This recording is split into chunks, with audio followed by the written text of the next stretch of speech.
The gun wasn't supposed to be loaded. That's what Clara Hayes told herself as she stared down the barrel, her pulse hammering against her ribs. Across the polished mahogany desk, Adrian Voss, her boss, her obsession, her doom, didn't flinch. His gray eyes held hers with the kind of cold certainty that had built empires and buried enemies. "You won't pull that trigger," he said softly. She hated that he was right. This is a story about power, obsession, and the thin line between control and surrender. Stay with me until the end. Hit like and comment your city so I can see how far this story travels. The city sprawled beneath the 42nd floor like a kingdom of glass and steel, its lights flickering in the twilight like stars drowning in smog. Clara Hayes stood at the floor-to-ceiling windows of Voss Enterprises, her reflection sharp against the darkening sky. Dark hair pulled into a severe bun, charcoal suit tailored to perfection, heels that clicked like warning shots on marble. She looked every inch the efficient executive assistant, controlled, unshakable. It was a lie. Behind her, the door to Adrian Voss's private office stood ajar. Inside, the man himself sat reviewing documents with the kind of focused intensity that made grown men sweat. Clara had worked for him for 18 months, and in that time she'd learned 3 fundamental truths. 1. Adrian Voss was not just a businessman. The legitimate holdings, real estate, tech investments, venture capital, were a beautiful facade over something far darker. 2.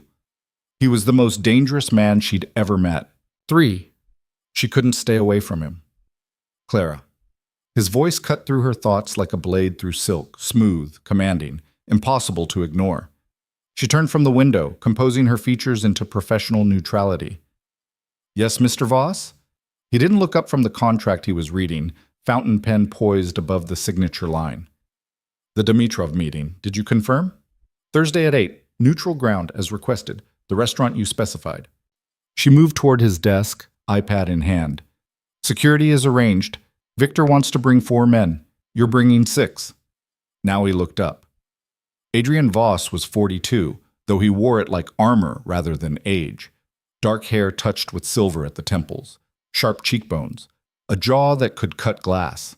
He dressed in suits that cost more than most people's cars, each one perfectly tailored to his lean, powerful frame. But it was his eyes that made people nervous, gray as winter storms, missing nothing, revealing nothing, except when he looked at Clara. Then sometimes she saw something shift beneath that glacial surface, something hungry and tightly leashed. 6 seems excessive, he said mildly. Clara arched an eyebrow. "Victor Dimitrov tried to have you killed 6 months ago. I'd say 6 is conservative." The corner of his mouth lifted, barely, but enough. "You're learning. I've had an excellent teacher in paranoia." "Caution," he corrected, setting down his pen. "Paranoia is fear without evidence. Caution is intelligence applied to probability." He leaned back in his chair, studying her with that unnerving intensity. "You're not afraid of me, are you, Clara? It was a test. Everything with Adrian was a test." "Should I be?" "Most people are." "I'm not most people." "No," he agreed softly. "You're not." The air between them thickened, charged with something Clara refused to name. She'd felt it from the beginning, that electric awareness, the way her body responded to his proximity like a compass finding north. It was dangerous, stupid, absolutely forbidden. She was his employee. He was her boss. He was also a man who controlled half the underground power structure in the city, whose enemies disappeared without trace, whose word was law in circles that operated beyond the reach of courts and badges. Clara had figured it out 3 months into the job. The late-night meetings with men who carried themselves like soldiers, the coded phone calls, the way certain names made people go pale. She'd been terrified at first, had almost quit, but she'd stayed. And somewhere along the way, terror had transformed into something far more complicated. "The Blackwood report," Adrian said, breaking the moment. "Is it ready?" Clara blinked, pulling herself back to professional ground. "On your desk, 3rd folder from the left. The discrepancies you suspected were there. Someone's been skimming for 6 months." His expression didn't change, but his fingers drummed once against the armrest, a tell she'd learned to recognize. Someone was about to have a very bad day. "Name?" "Martin Chen, VP of Operations. I cross-referenced the accounts like you showed me. She paused. What will you do? What do you think I should do? Another test. Clara considered carefully. In the legitimate business world, you'd fire him, possibly prosecute. In Adrian's world, the rules were different. Make an example, she said quietly, but not permanent. Chen has family, a wife, 2 kids. He's desperate, not disloyal. Scare him badly enough that he never tries it again and that everyone else sees the consequences. Adrian studied her for a long moment, something like approval flickering across his features. You have good instincts. I watch you. I know. His voice dropped half an octave. I watch you too. The confession hung between them like a loaded gun. Clara's heart kicked against her ribs, but she held his gaze, refusing to look away first. The intercom buzzed, shattering the tension. Mr. Voss? His secretary's voice came through, carefully neutral. Mr. Castellano is here for your 5 o'clock. Adrian's jaw tightened almost imperceptibly. Send him in. Clara, stay. She moved to the side of the room, her usual position during meetings, close enough to take notes, far enough to be unobtrusive. But when Marco Castellano walked through the door, she wished Adrian had dismissed her instead. Castellano was old guard Mafia, a bull of a man in his 60s with silver hair and eyes like chips of coal. He commanded respect through reputation and brutality, and he looked at Clara the way men like him always looked at women, as if assessing value and finding it purely decorative. Voss. He didn't offer his hand. We need to talk about the waterfront situation. Marco. Adrian gestured to the chair across from his desk but didn't rise. A subtle power play. This was his territory.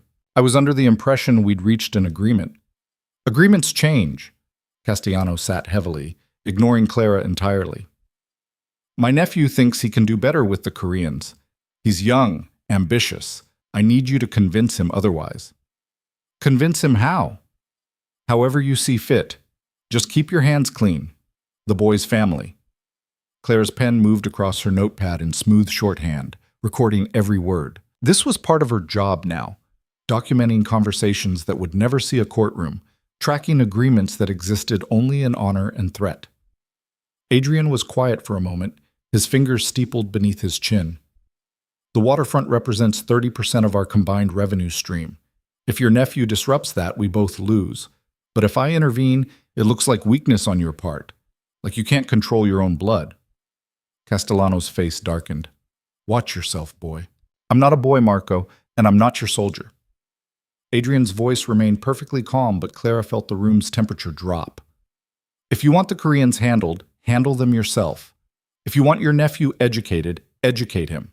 Don't outsource your family problems to me and call it diplomacy. The older man's hands curled into fists on the armrests. For a terrible moment, Clara thought he might actually swing. Instead, he rose slowly, his bulk seeming to fill the room. You forget who paved the way for you in this city, Voss. Who gave you your first real connections? I forget nothing. Adrian stood as well, and though Castellano outweighed him by 50 pounds, there was no question who dominated the space. I remember every favor, every debt, every alliance.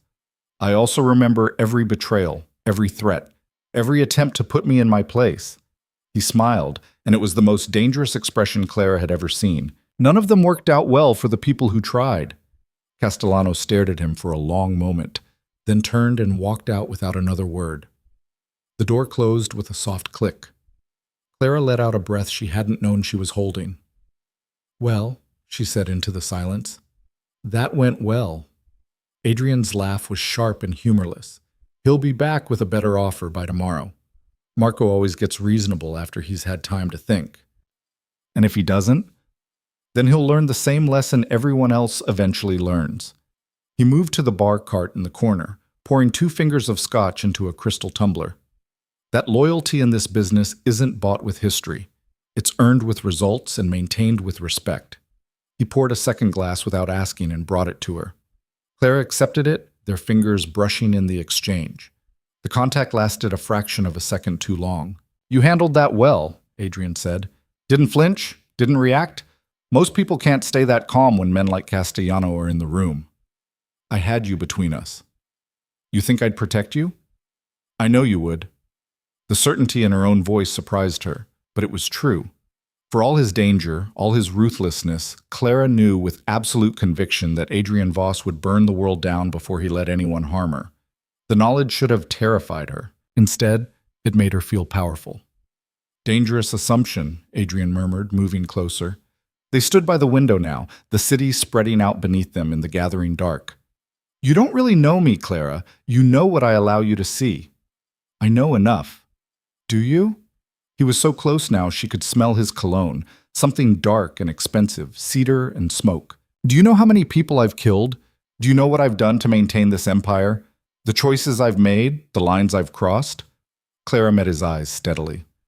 I know you're not a good man. I've known that for months. And yet you stay. Yes. Why? It was the question she'd been asking herself for months. Why did she stay in a job that put her adjacent to murder and corruption? Why did she let herself get pulled deeper into Adrian's world, learning his business, understanding his strategies? Why did she lie awake at night thinking about him, fighting the pull that grew stronger every day? Because, she said finally, I've spent my whole life being careful, being safe, following the rules. And it got me exactly nowhere. You're dangerous, yes, but you're also the most honest person I've ever met. His eyebrows rose. Honest? You don't pretend to be something you're not.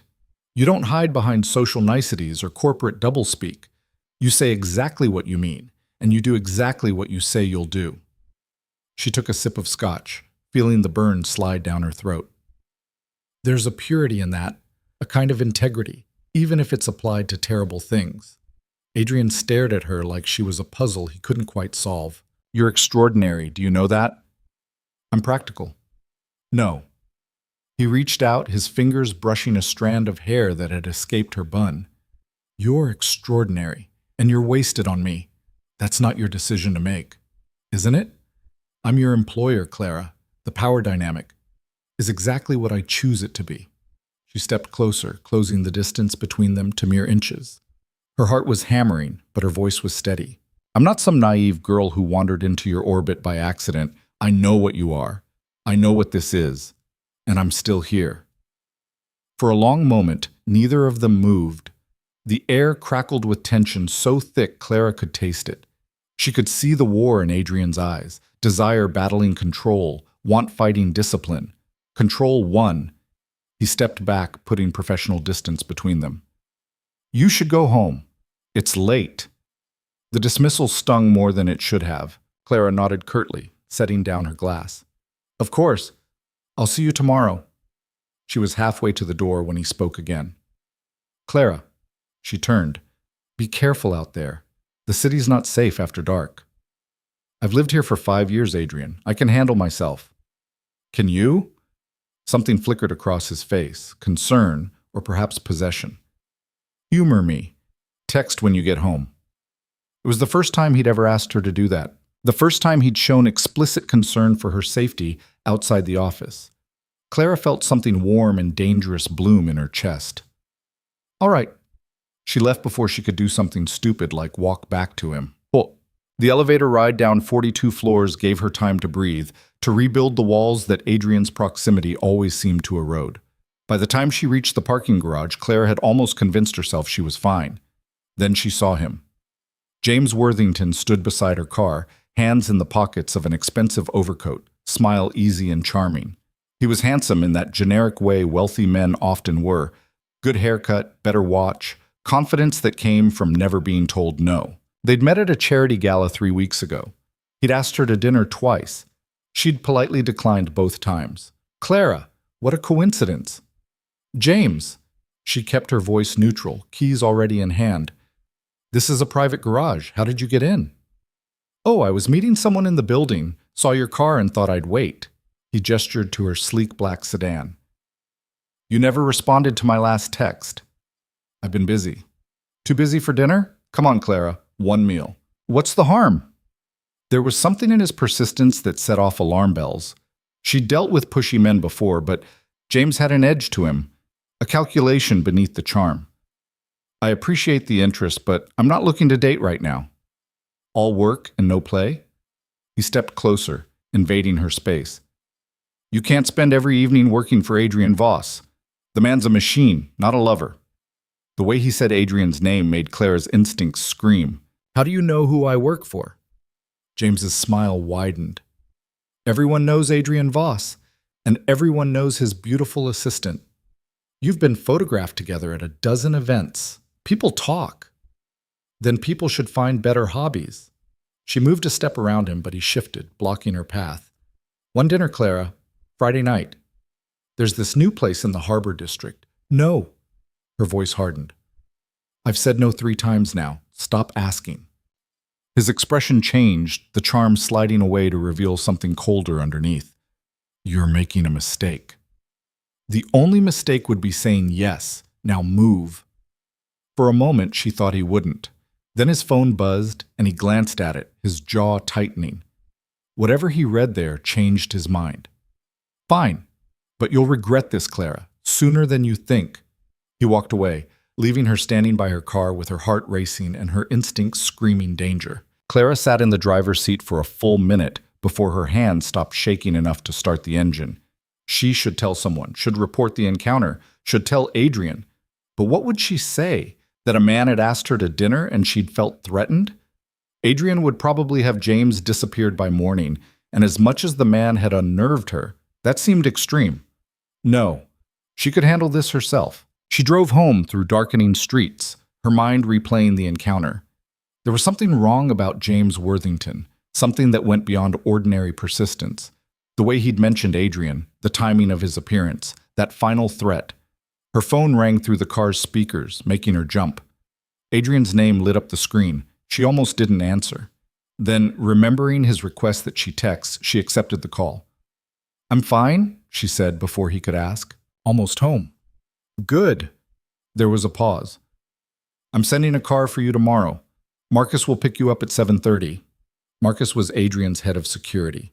Ex-military, built like a tank, utterly loyal. That's not necessary. It's not a request, Clara. Adrian, something feels wrong tonight. His voice was tight, controlled. Call it instinct. Call it paranoia. I don't care. Marcus drives you until I say otherwise. Clara wanted to argue, wanted to insist on her independence. But the memory of James Worthington's cold smile stopped her. All right, she said quietly. Thank you. Another pause, longer this time. Get some rest. Tomorrow's going to be a long day. He hung up before she could respond. Clara pulled into her apartment building's garage, killed the engine, and sat in the silence. Her phone buzzed with a text. James Worthington, you really should have said yes. She deleted it without responding and made her way upstairs. Her apartment was small but carefully curated. Modern furniture, minimal decoration, everything in its place. It had always felt like a sanctuary before. Tonight, it felt empty. Clara poured herself a glass of wine and stood at her own window, looking out at the city. Somewhere out there, Adrian was in his penthouse, probably still working. Did he look out at the same skyline and think of her? Did he lie awake fighting the same pull that kept her tethered to his orbit? Her phone buzzed again. She almost ignored it, expecting another message from James, but it was Adrian. Adrian, did you make it home safely? Such a simple question, such dangerous concern. Clara, yes, locked in for the night. Adrian, good, sleep well. She stared at the message for a long time before typing her response. Clara, you too. But she knew he wouldn't. Adrian Voss didn't sleep well. She'd learned that from months of early morning calls, late night emails, the shadows under his eyes that makeup couldn't quite hide. He was a man perpetually at war, with his enemies, with his allies, with himself. And increasingly, she was becoming part of that battlefield. The week that followed had a strange, tense quality, like the air before a thunderstorm. Adrian was more protective than usual, keeping her close during meetings, sending Marcus to drive her everywhere. She caught him watching her when he thought she wasn't looking, his expression unreadable.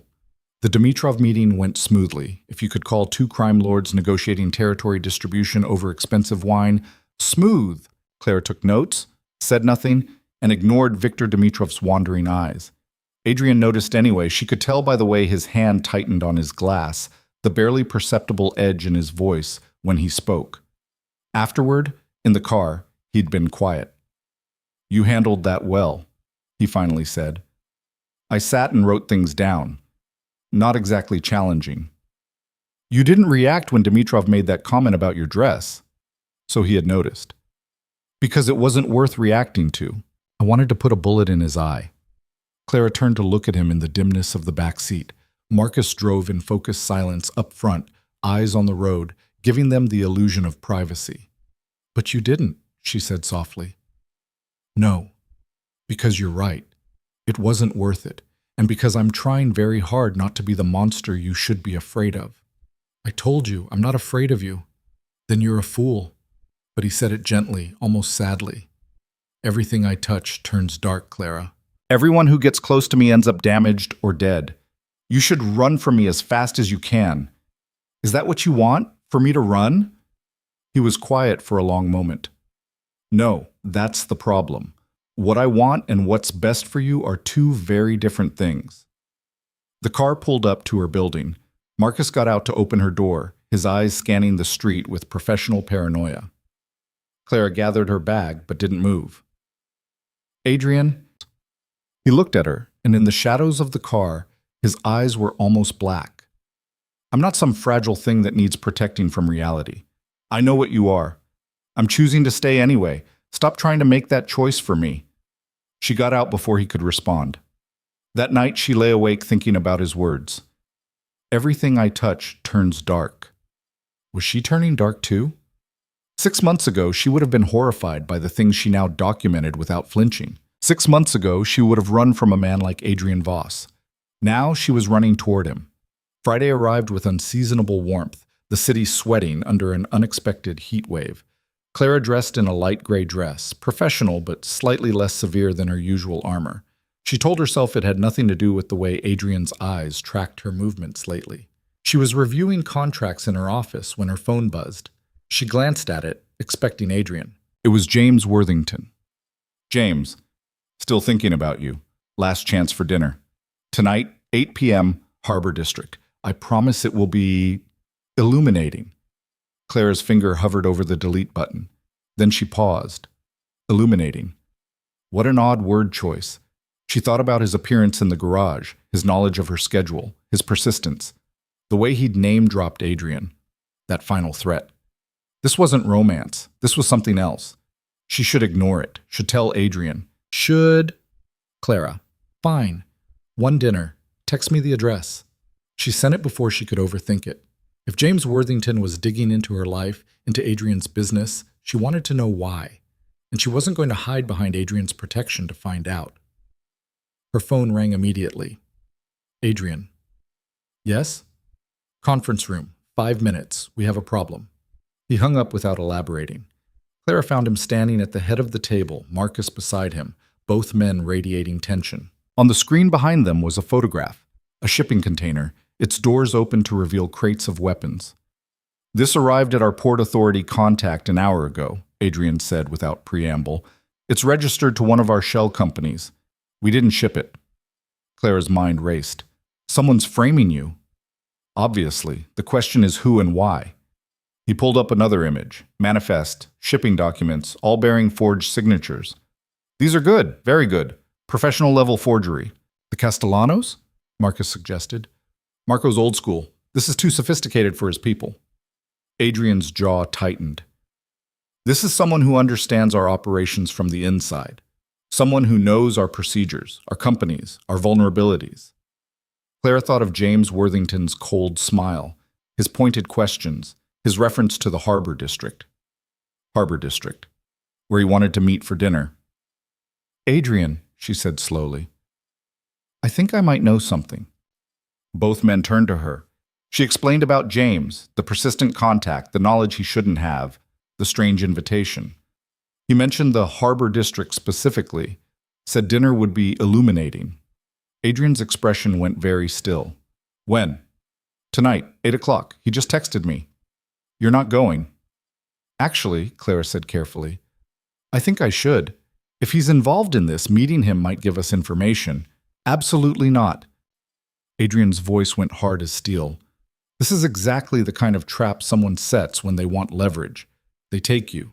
They use you against me, and suddenly I'm negotiating with a knife at your throat. Then send backup. Have Marcus and his team close by. But if I don't show, we lose the chance to find out who's behind this. No. Adrian, I said no, Clara. He stepped closer, towering over her. You're not bait. You're not a pawn. And you're sure as hell not walking into an obvious trap to prove you're brave. This isn't about proving anything. This is about protecting what you've built. I don't care. The words came out low and fierce. I don't care about the business, about the frame job, about any of it if the cost is putting you in danger. Do you understand me? I don't care. The room fell silent. Marcus suddenly found the floor very interesting. Clara stared at Adrian, her heart hammering. He was breathing hard, his control finally cracking, and she could see everything he'd been hiding in his eyes. The fear, the possession, the desperate need he'd been fighting for months. Well, she said quietly, that's honest. I'm done pretending. He reached out, his hand cupping her face with unexpected gentleness. I'm done lying to myself about what you are to me. And I'm absolutely done letting you risk yourself for my sake. Then what am I to you, Adrian? His thumb brushed her cheekbone. Mine. You're mine, Clara, even though you shouldn't be. Even though I don't deserve you. Even though this will probably destroy us both. You're mine, and I'm not letting anyone take you. Clara should have been frightened, should have been disturbed by the raw possession in his voice, the claim he had no right to make. Instead, she felt like she'd been waiting her whole life to hear those words. Then come with me, she said. Tonight. Let me meet James, see what he wants. But you'll be there. We'll handle it together. Clara, you just said I'm yours. Prove it. Trust me. Be my partner in this, not just my protector. Adrian stared at her for a long moment. Then slowly, he nodded. Together, he agreed, but on my terms. We do this my way. Deal. Marcus cleared his throat. I'll assemble a team. Full surveillance, multiple extraction points, close-range support. She won't be out of our sight for a second. Good. Adrian's hand dropped from Clara's face, but his eyes never left hers. And Marcus, if anything happens to her, there won't be enough left of Worthington to fill a matchbox. To be continued, the restaurant James had chosen was called Meridian, a sleek waterfront establishment where the city's elite pretended civility over $30 cocktails and $100 entrees. Clara had been there once before, for a business dinner with Adrian and a tech investor who'd spent the entire meal trying not to stare at the woman he'd brought who was young enough to be his granddaughter. She arrived at 7:50, deliberately early, wanting to control at least some element of the evening. The hostess led her to a corner table with a view of the harbor, where boats bobbed in their slips and the water reflected city lights like scattered diamonds. James was already there. He rose as she approached, that familiar smile fixed in place like a mask. Clara, you came. I wasn't sure you would. You were very persistent. She let him pull out her chair, noting the expensive suit, the designer watch, the cologne that probably cost more than her monthly car payment. Everything about James Worthington screamed money and privilege. Everything except his eyes, which were calculating and cold. Can I order you a drink? The bartender here makes an excellent Manhattan. Just water for now? He signaled the waiter anyway, ordering wine she didn't want. Clara let it happen, playing the role of the polite date while her mind cataloged every detail. 2 exits, main entrance and kitchen, windows facing the harbor, security camera in the northeast corner, 3 couples at nearby tables, all absorbed in their own conversations. And somewhere in the shadows outside, Adrian was watching. The thought steadied her. So, James said once the wine arrived, tell me about yourself. We've run into each other at several events, but I realize I know very little about Clara Hayes. There's not much to tell. I work, I read, I exist. She took a careful sip of wine she had no intention of finishing. What about you? What does James Worthington do when he's not ambushing women in parking garages? His smile tightened. I'm in acquisitions, identifying valuable assets, determining their worth, negotiating terms. Assets like what? Companies, properties, information. He leaned forward slightly. Sometimes people. Clara's pulse kicked up, but she kept her expression neutral. That sounds ominous. Does it? I think of it as opportunity creation, finding connections between parties who could benefit from knowing each other, facilitating conversations that might not otherwise happen. You're a middleman. I prefer broker. It sounds more sophisticated. He topped off her wine glass despite the fact she'd barely touched it. Like right now. I'm brokering a conversation between you and some people who are very interested in your employer. There it was, the trap springing shut. Clara set down her glass carefully. And what makes you think I'd betray Adrian Voss? Betray is such a harsh word. I'm simply offering you an opportunity to protect yourself. Adrian has enemies, Clara, powerful ones. They're closing in, and when they move, everyone close to him will be caught in the crossfire, unless you're smart enough to step aside first. By doing what exactly? Just information. His schedule, his contacts, the location of certain meetings, nothing that would directly harm him. But James's smile was all reasonable persuasion now. Think of it as insurance. You provide what we need, and when things go bad, and they will go bad, you walk away clean, maybe even compensated for your trouble. Clara let silence stretch between them, as if considering. In her peripheral vision, she caught movement by the bar. Marcus, dressed in casual clothes, nursing a beer and reading his phone like any other patron. Nearby, she knew, at least 3 more of Adrian's people were positioned. Who's we? She finally asked. Does it matter? People with resources. People who can protect you when Adrian can't. The Castellanos? James's expression flickered, surprise, quickly masked. Marco Castellano is a dinosaur clinging to relevance. This is bigger than his family squabbles. Then who? Someone who understands that the old ways are dying, that men like Voss think they can straddle 2 worlds, legitimate business and underground power, but eventually they have to choose. And when they're forced to choose, they become vulnerable. Clara's mind raced, processing implications. This wasn't just about framing Adrian for weapons smuggling. This was about forcing him into a corner where he'd have to show his hand publicly, where he'd have to choose between protecting his criminal empire and maintaining his legitimate facade. And when he chose, his enemies would be ready. What if I say no? She asked quietly. James's smile faded entirely. Then you're making a very dangerous mistake, the kind that gets people hurt.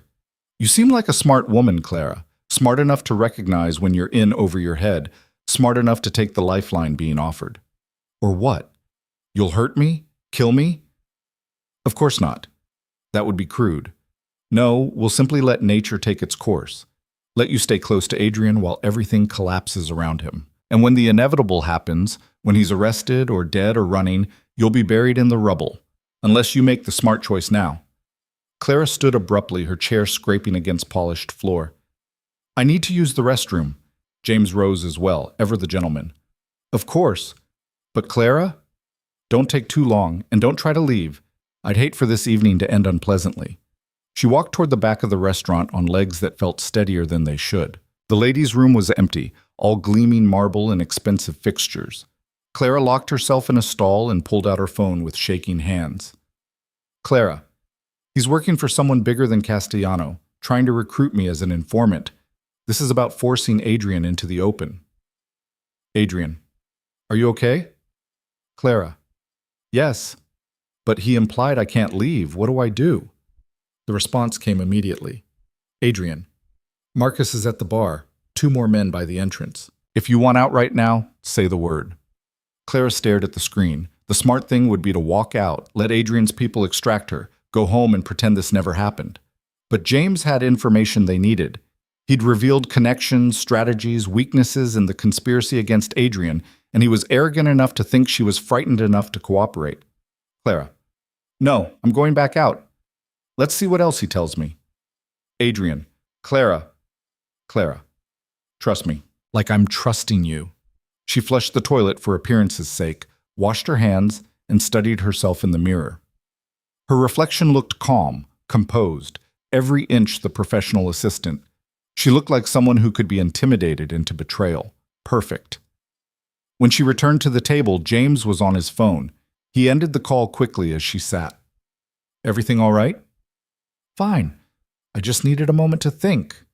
Clara picked up her wine glass, forcing herself to take a real sip this time.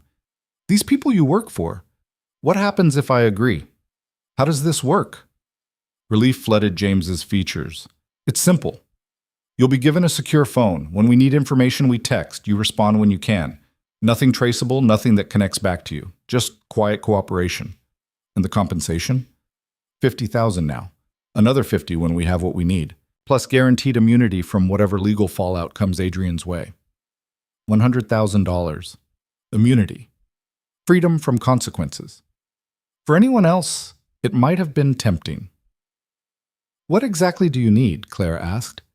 Adrian's meeting with someone next week. Someone important. We need to know when and where. We need documentation of what's discussed. And we need you to make sure he's there, on time, without extra security. A setup. They were planning to hit Adrian at a meeting when he'd be vulnerable, exposed, and they wanted her to deliver him. What if he doesn't have a meeting scheduled next week? He will. You're going to suggest one. James slid a business card across the table. This man, Robert Chen. He's been trying to get a meeting with Adrian for months. Adrian's been avoiding him because Chen's companies are under federal investigation. But you're going to convince Adrian that Chen has information worth hearing, that the risk is worth it. Clara looked at the card. Robert Chen, CEO of Pacific Rim Investments. She recognized the name.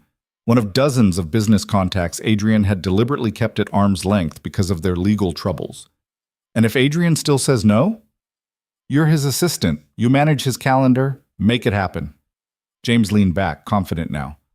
One meeting, Clara. That's all we need. You set it up, you make sure he's there, and you walk away with enough money to start over anywhere you want, away from all this darkness.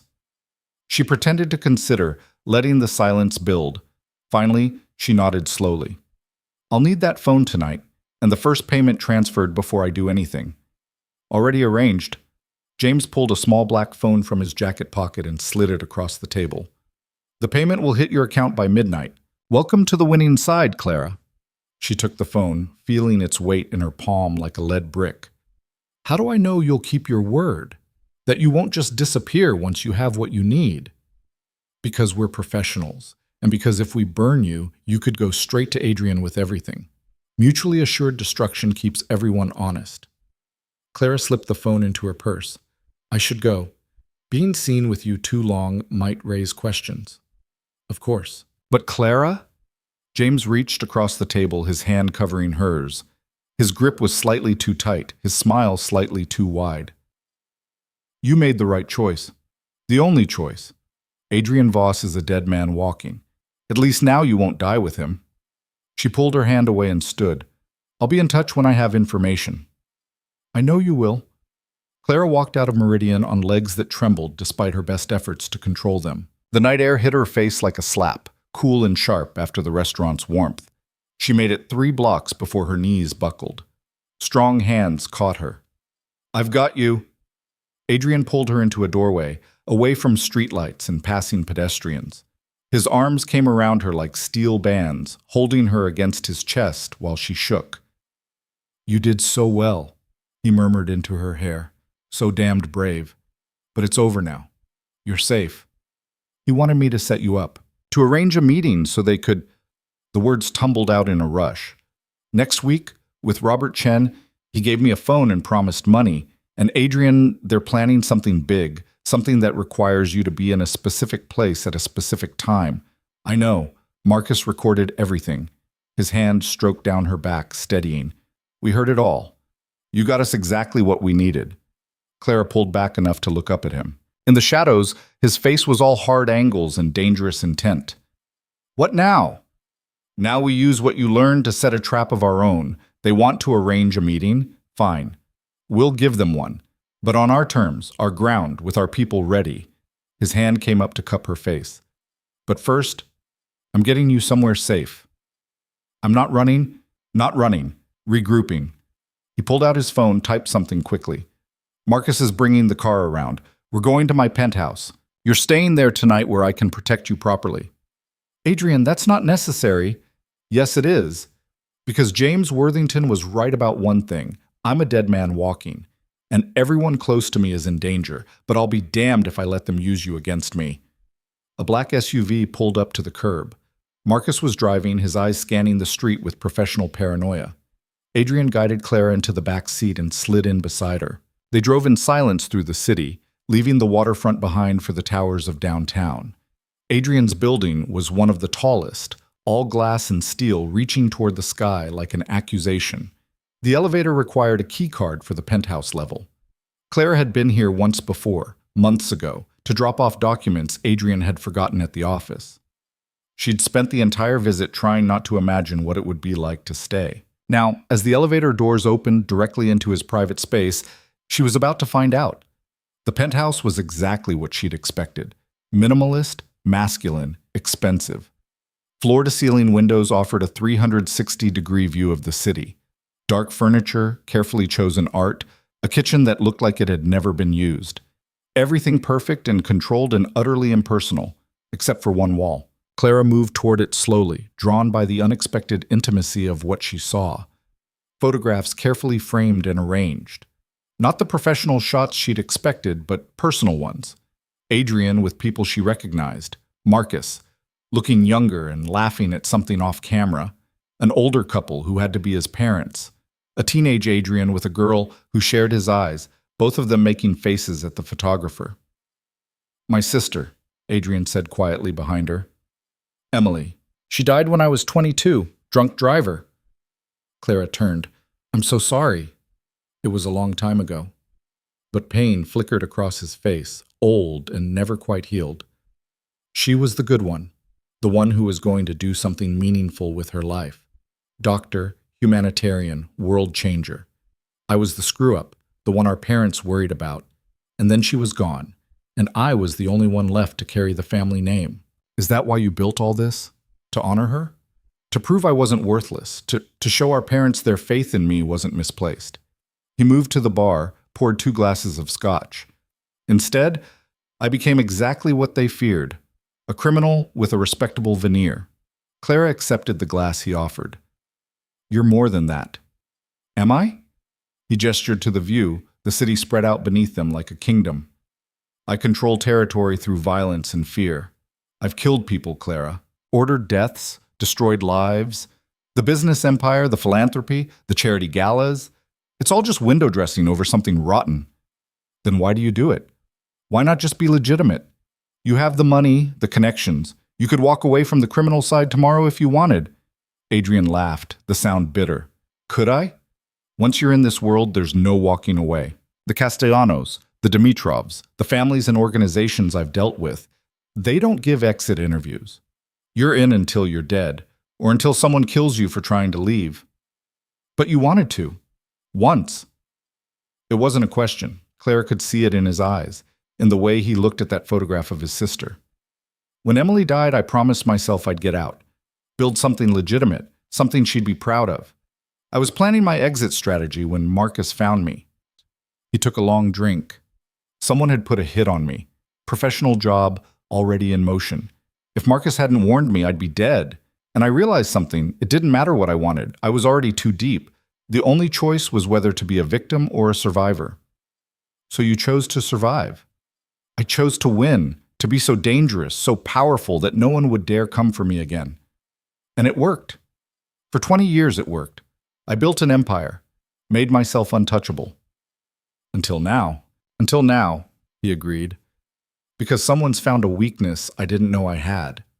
His eyes met hers, intensity burning in their depths. "You, Clara.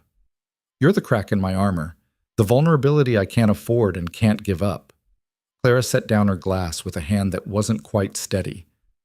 "I'm not weak, and I'm not helpless. I know. That's what makes this so dangerous.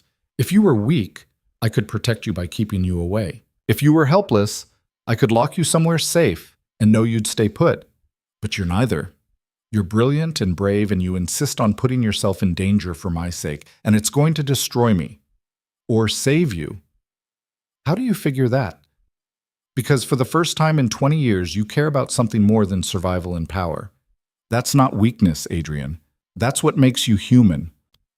He stared at her for a long moment, then crossed the distance between them in 3 strides.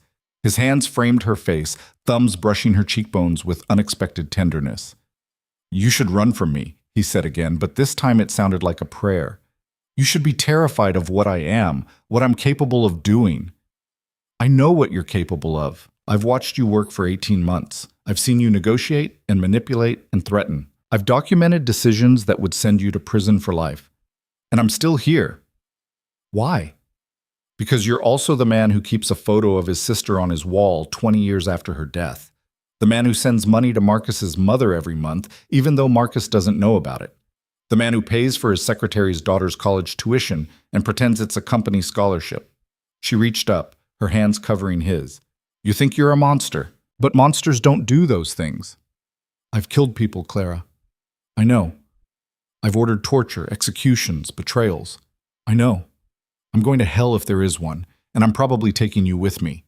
Then we'll go together." She pulled his hands down, holding them between them. "I'm not naive, Adrian. I'm not pretending you're secretly noble or that love redeems all sins. You are exactly what you say you are. And I'm choosing you anyway. Stop trying to make me afraid. Stop trying to push me away. It's not going to work. It should. But it won't." For a heartbeat, neither of them moved. Then Adrian pulled her against him, his mouth crashing down on hers with all the pent-up hunger and desperation of 18 months of denial. Clara kissed him back fiercely, her hands fisting in his jacket, her body arching into his like coming home. This wasn't gentle, wasn't tender. It was need and possession and the kind of desire that burned away everything except the moment. Adrian's hands were in her hair, at her waist, pulling her closer like he could absorb her into himself. Clara gave as good as she got, nails scraping against his scalp, teeth catching his lower lip. When they finally broke apart, both breathing hard, she could see her own wild need reflected in his eyes. "Stay tonight," he said roughly. "Not because of danger, not because of protection. Stay because you want to." "I want to." "Clara," his voice was strained. "If you stay, if we do this, there's no going back. You'll be mine completely, and I'll be yours. In this world, that's a bond that can't be broken. That's a target on your back forever. Are you sure?" She answered by kissing him again, slower this time, but no less intense. Adrian groaned against her mouth and lifted her, her legs wrapping around his waist as he carried her toward the bedroom. They left a trail of discarded clothing, her jacket, his tie, her shoes. The bedroom was dark except for the city lights streaming through the windows, casting everything in silver and shadow. Clara would remember later in fragments, the feel of expensive sheets against her skin, the way Adrian whispered her name like a benediction, the moment when he paused to look at her as if memorizing every detail, the way he touched her with something approaching reverence despite the hunger driving them both. They came together like a storm finally breaking, all that tension and denial exploding into something raw and real and absolutely consuming. And when it was over, when they lay tangled together in the aftermath, Clara felt the fundamental shift in her universe. She'd crossed a line tonight, multiple lines, and there was no going back. Adrian's arm was heavy across her waist, his breathing evening out into sleep. Clara stared at the ceiling, her mind racing despite her body's exhaustion. Somewhere out there, James Worthington and his mysterious employers were planning Adrian's destruction. Somewhere, enemies were circling, waiting for the perfect moment to strike. And she was lying in Adrian Voss's bed, bound to him now in ways that went beyond employment or loyalty. Her phone buzzed on the nightstand, that black phone James had given her. Clara reached for it carefully, not wanting to wake Adrian. The message was simple. Unknown. Payment confirmed. "We'll be in touch with details about the Chen meeting. Remember what's at stake." She should show it to Adrian, should wake him and strategize their next move. Instead, she deleted the message and set the phone aside. Tomorrow would be soon enough for war planning. Tonight she just wanted this.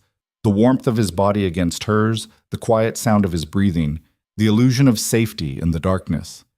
Adrian stirred, pulling her closer in his sleep, and Clara let herself relax into his embrace. Whatever came next, they'd face it together. That was the promise they'd made tonight, even if they'd spoken it through touch rather than words. The city glittered beyond the windows, beautiful and deadly and utterly indifferent to the drama playing out in its towers. Clara closed her eyes and tried to sleep, knowing that tomorrow would bring new threats, new challenges, new impossible choices. But for now, in this moment, she had exactly what she wanted, and she was willing to burn the whole world down to keep it. Dawn came too quickly, spilling cold light across the bedroom floor. Clara woke to the sensation of being watched and found Adrian propped on one elbow beside her, his gray eyes studying her face with an intensity that made her breath catch. "How long have you been awake?" she asked, her voice rough with sleep. "A while." His fingers traced the line of her shoulder, the touch casual but possessive. "I don't sleep much, old habit." "From what? Always being ready for an attack?" "Something like that."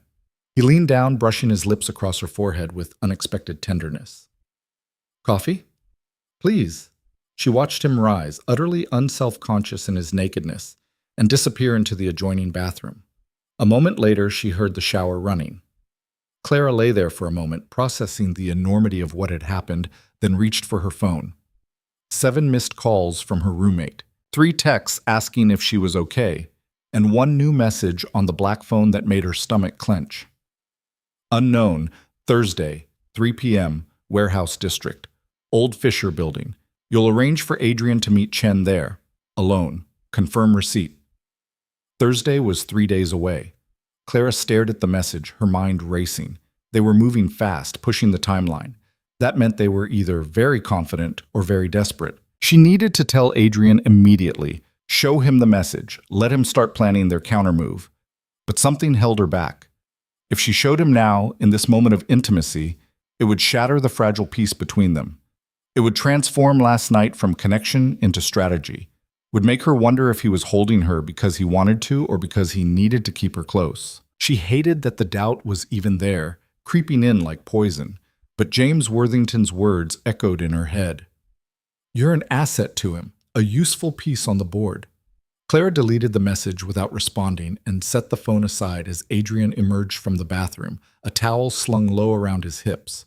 Water droplets traced paths down his chest, and she let herself be distracted by the sight of him, by the way he moved with predatory grace. "Your turn," he said, gesturing toward the shower. "I'll make breakfast." "You cook?" "I can manage eggs without burning down the building." "Probably." The smile he gave her was almost boyish, and Clara felt her heart twist. This was the man beneath the armor, the one who'd been buried under 20 years of survival and ruthlessness, the one he only showed her. She showered quickly, using his soap that smelled like cedar and smoke, wrapping herself in one of his dress shirts when she emerged because her clothes from last night were scattered somewhere between the living room and bedroom.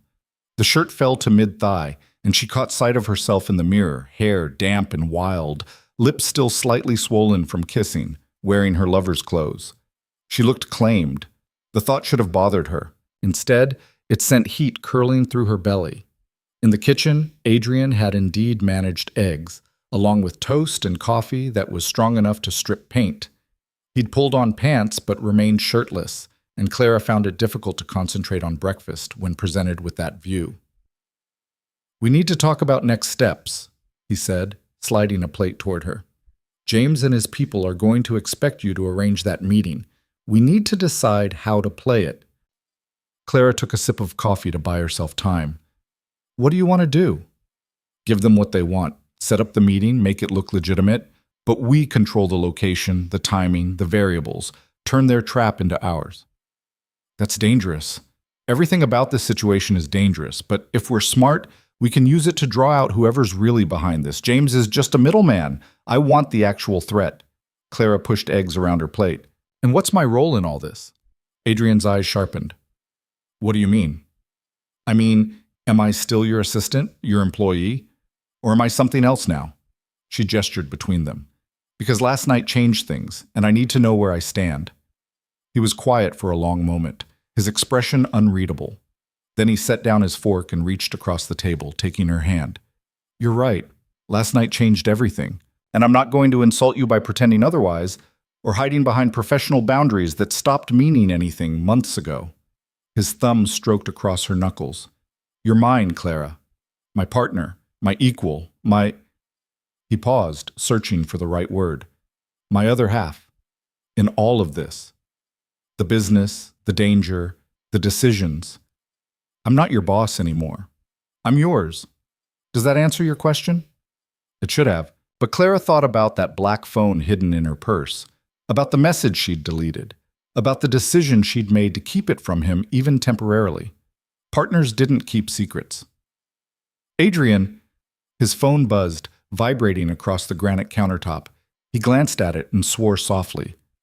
Marcus, something's happened. He answered on speaker. Talk to me. We've got a problem. Marcus's voice was tight with controlled urgency. James Worthington is dead. Found him an hour ago in his apartment. Single gunshot to the head, staged to look like suicide. Clara's coffee mug slipped from her fingers, shattering against the floor in an explosion of porcelain and liquid. Adrian was at her side instantly, pulling her away from the wreckage, but she barely registered it. James was dead. Suicide? Adrian's voice was sharp. You said staged. Gun was in his right hand. Worthington was left-handed. Plus the angle's wrong. Powder burns don't match. Whoever did this wanted it to look self-inflicted but didn't do their homework. The people he was working for, Clara heard herself say, they killed him because he talked to me, because he revealed too much. Or because he failed to recruit you, Adrian said grimly. Either way, they're cleaning up loose ends. Marcus, I want full security protocols. No one gets near this building without being vetted. And find out everything you can about Worthington's connections, his finances, his communications from the past month. Already on it. But boss, there's more. The cops are going to want to talk to Clara. Restaurant staff confirmed she had dinner with Worthington last night. She might be the last person to see him alive besides the killer. Clara felt the world tilt slightly. Of course they'd want to talk to her. She'd walked into that restaurant in full view of cameras and witnesses, had sat across from a man who was now dead, They won't get near her, Adrian said flatly. We'll cooperate through lawyers. Clara doesn't talk to anyone without counsel present. Adrian, that looks suspicious, Clara protested. If I lawyer up immediately, I don't care how it looks. These people just killed their own operative to tie up loose ends. You think they won't try to tie up the woman he tried to recruit? He pulled out his phone, already dialing. I'm calling Richard Chen, best criminal defense attorney in the city. He'll handle the police. Clara watched him take control, making calls and issuing orders with calm efficiency. This was the Adrian Voss the world knew, decisive, powerful, several steps ahead of everyone else. But she could see the fear beneath the control, the way his free hand kept reaching for her as if to confirm she was still there. He was terrified. For her. The realization settled over her like a weight. Last night, in the heat of confession and desire, it had been easy to accept his declaration of possession, his claim that she was his. In the bright light of morning, with death creeping closer, the reality was more complicated. Adrian Voss didn't just want her. He needed her, and need made people vulnerable. I have to tell you something, she said once he'd finished his calls. The black phone James gave me. I got a message this morning. Instructions for the meeting with Robert Chen, Thursday afternoon, Warehouse District, Old Fisher Building. Adrian's expression went very still. When were you going to tell me this? I just did. You got the message hours ago. I can see the timestamp from here. He gestured to her purse where she'd left the phone visible on the counter. You were going to wait. Why? Clara met his eyes steadily. Because I wanted one morning where we were just us, not strategists planning the next move. Was that so wrong?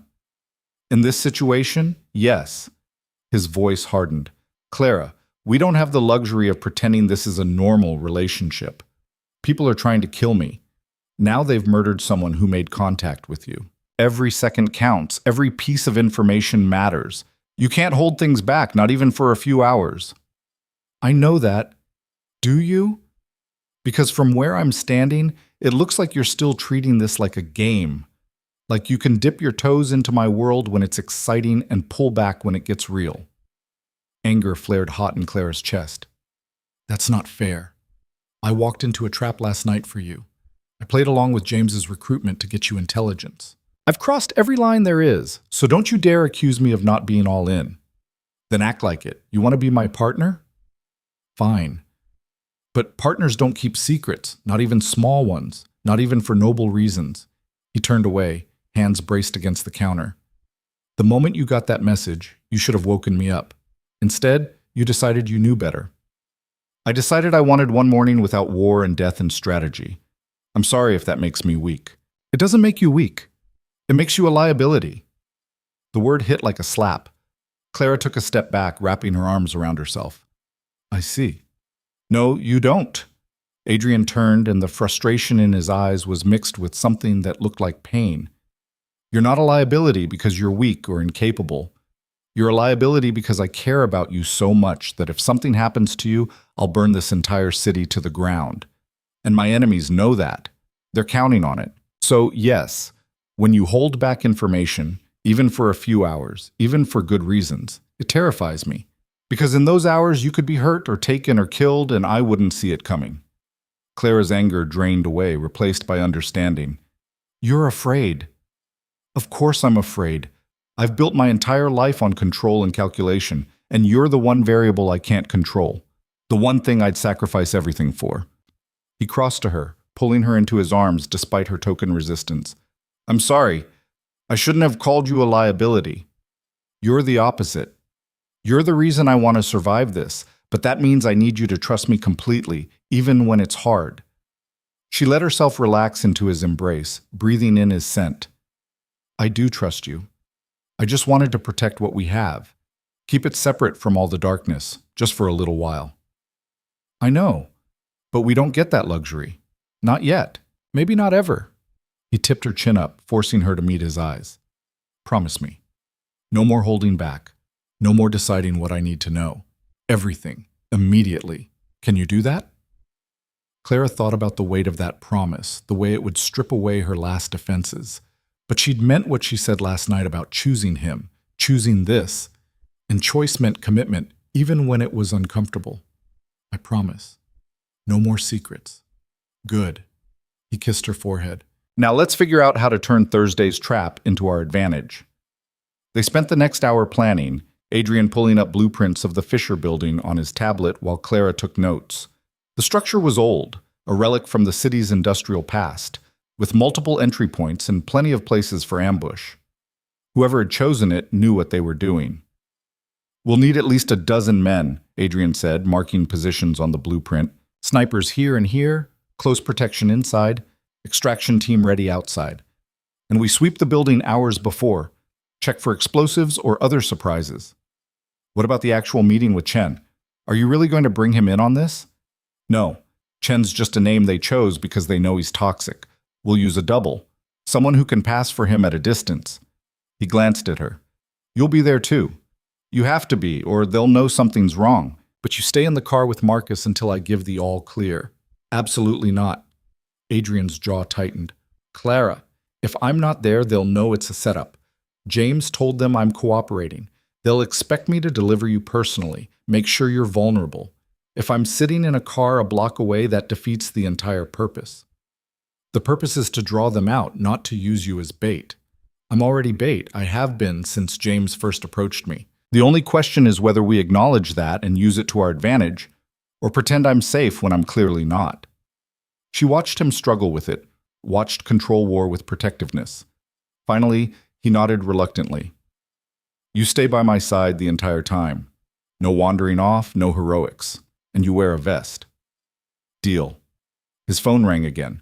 This time it was his lawyer, Richard Chen, with news about the police investigation. Clara half listened as Adrian handled the legal strategy, her mind drifting to the larger implications. James Worthington had been murdered by his own employers. That meant whoever was behind this considered him expendable, a tool to be discarded when he'd served his purpose or become a risk. How many other tools did they have? How many other James Worthingtons were out there, working toward Adrian's destruction? And how long before she became expendable too? The thought sent ice through her veins. She'd tied herself to Adrian completely, had chosen his world and his darkness, but that world had rules, and one of them was clear. Everyone was expendable eventually, even her. Clara. Adrian was watching her, the phone call apparently finished. Where did you go just now? Just thinking about James, about how easily they killed him. He knew the risks when he signed up for this work. We all do. Do I? She met his eyes directly. I'm not like you, Adrian. I haven't spent 20 years in this world. I don't have your instincts or your experience. What happens when I make a mistake? When I become more of a risk than an asset. His expression softened. That's not going to happen. You can't know that. I can, because you're not an asset to me, Clara. You're everything. There's no calculation where you become expendable, no scenario where I choose the Empire over you. If it comes down to it, I'll walk away from all of this before I let anyone hurt you. You can't walk away. You said so yourself. The only way out is death. Then I'll find a third option, but I'm not losing you. He pulled her close, his voice dropping to something fierce and certain. You're worried I'll see you the way I see everyone else in this business, as pieces on a board to be sacrificed when necessary. But you're not a piece, Clara. You're the whole damn board. You're the reason the game matters at all. Clara wanted to believe him, wanted to trust that his feelings for her transcended the brutal pragmatism that governed his world. But she'd watched him operate for 18 months. She'd seen him sacrifice allies, betray partners, make ruthless calculations that left bodies in their wake. Love might make him want to protect her, but when it came down to survival, instinct would win. I need some air, she said, pulling away. Can I use your terrace? Of course. She stepped out onto the wraparound balcony, the city sprawling beneath her in endless concrete and glass. Up here, 42 floors above the streets, it was easy to feel separate from the chaos below, easy to pretend she was safe. But safety was an illusion. James Worthington had learned that lesson the hard way. Clara heard the door open behind her, felt Adrian's presence at her back. I'm scared, she admitted quietly. Not of you, not even of dying, really. I'm scared that I've tied myself to you so completely that when this all falls apart, there'll be nothing left of me. Then we make sure it doesn't fall apart. How? By being smarter than everyone else? By always being one step ahead? Adrian, these people killed their own operative without hesitation. They're willing to burn everything to get to you. How do we fight that? The same way I've fought everything else, by being willing to burn hotter. He turned her to face him, his hands on her shoulders. You asked me once why I do this, why I don't just walk away. The truth is, I've never had a reason to walk away until now, but I've also never had anything worth protecting like I do now. You've changed the equation completely. That's what terrifies me. I don't want to be the reason you get yourself killed. I don't want to be the weakness they exploit. You're not a weakness. You're the first real strength I've had in 20 years. His thumbs brushed across her cheeks, wiping away tears she hadn't realized were falling. I've survived this long by not caring about anything except survival. But that's not living, Clara. That's just existing. You've given me something to actually live for. And yes, that makes me vulnerable. But it also makes me dangerous in a whole new way, because now I have something worth fighting for beyond just pride or power. The certainty in his voice steadied her. Clara leaned into his touch, letting herself believe, if only for this moment, that they could survive what was coming. Thursday, she said. We spring their trap and turn it around on them. Thursday, he agreed. But first, we prepare. I want you to learn how to shoot. Clara blinked. What? If you're going to be in that warehouse with me, you need to be able to defend yourself. No arguments. Marcus will teach you the basics this afternoon. Adrian, I don't think learning to shoot in 3 days is going to make you an expert. No, but it might keep you alive long enough for me to get to you. His expression was implacable. This is non-negotiable. So that afternoon, Clara found herself in the private shooting range in the building's subterranean levels, Marcus patiently teaching her stance, grip, trigger discipline. The gun felt foreign in her hands, heavy and deadly, and absolutely terrifying.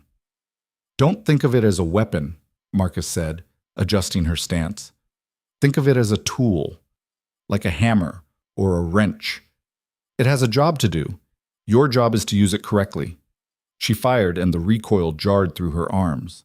The target remained unmarked. Again. They practiced for 2 hours until her arms ached and her ears rang despite the protection. By the end, she could hit the target maybe 1 time in 5. Not good odds, but better than nothing. You did well, Marcus said as they cleaned the weapons. Most people freeze up their first time. You kept your head. I had a good teacher. He smiled slightly. Boss is worried about you. I've never seen him like this. Normally, he's all calculation, no emotion. But with you, it's different. Is that a good thing or a bad thing? Marcus considered. Both. It makes him more human. but it also makes him more reckless. He'd tear down everything he's built to keep you safe. That kind of devotion is beautiful. It's also dangerous. Clara thought about that as she showered in Adrian's penthouse, washing away gun residue and sweat. Dangerous devotion. That described what they had perfectly. Beautiful and terrible and absolutely consuming. She found Adrian in his office, surrounded by screens and documents, planning for Thursday with military precision. He looked up when she entered, his expression softening. How was training? Humbling. I'm a terrible shot. You'll get better, and hopefully you'll never need to use it. He gestured to the screens. I've been going through James Worthington's financials.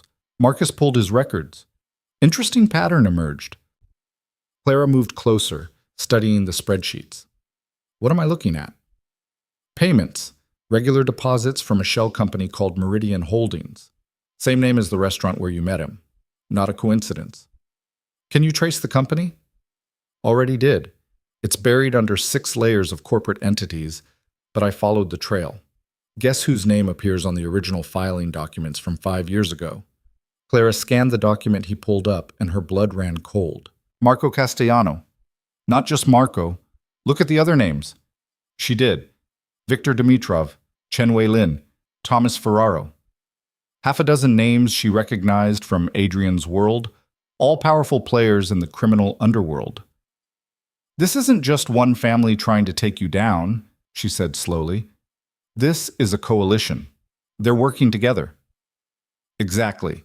Someone convinced them that I'm the bigger threat, that if they don't take me out, I'll eventually destroy them all. So they've put aside their own conflicts to focus on me first. Who could do that? Who has the influence to unite that many rival factions? Adrian's expression was grim. Someone with enough power and charisma to make them all listen. Someone who understands how this world works, but isn't part of any single family. Someone who's been in the background, building alliances, waiting for the right moment. Do you have a name? A suspicion? Nothing concrete yet. But if I'm right, Thursday is going to be even more dangerous than we thought. He closed the laptop. Which is why you're not going. Adrian, we already discussed. That was before I knew it was a coordinated hit by multiple families. Clara, if I'm right about who's behind this, they won't just want me dead. They'll want to make a statement, and you being there gives them leverage I can't afford to give them. So what, I just sit here while you walk into a death trap? It's not a death trap if I know it's coming. And I'll have 24 men with me, all ex-military, all loyal. But I need to know you're safe. I need that certainty or I can't focus on what needs to be done.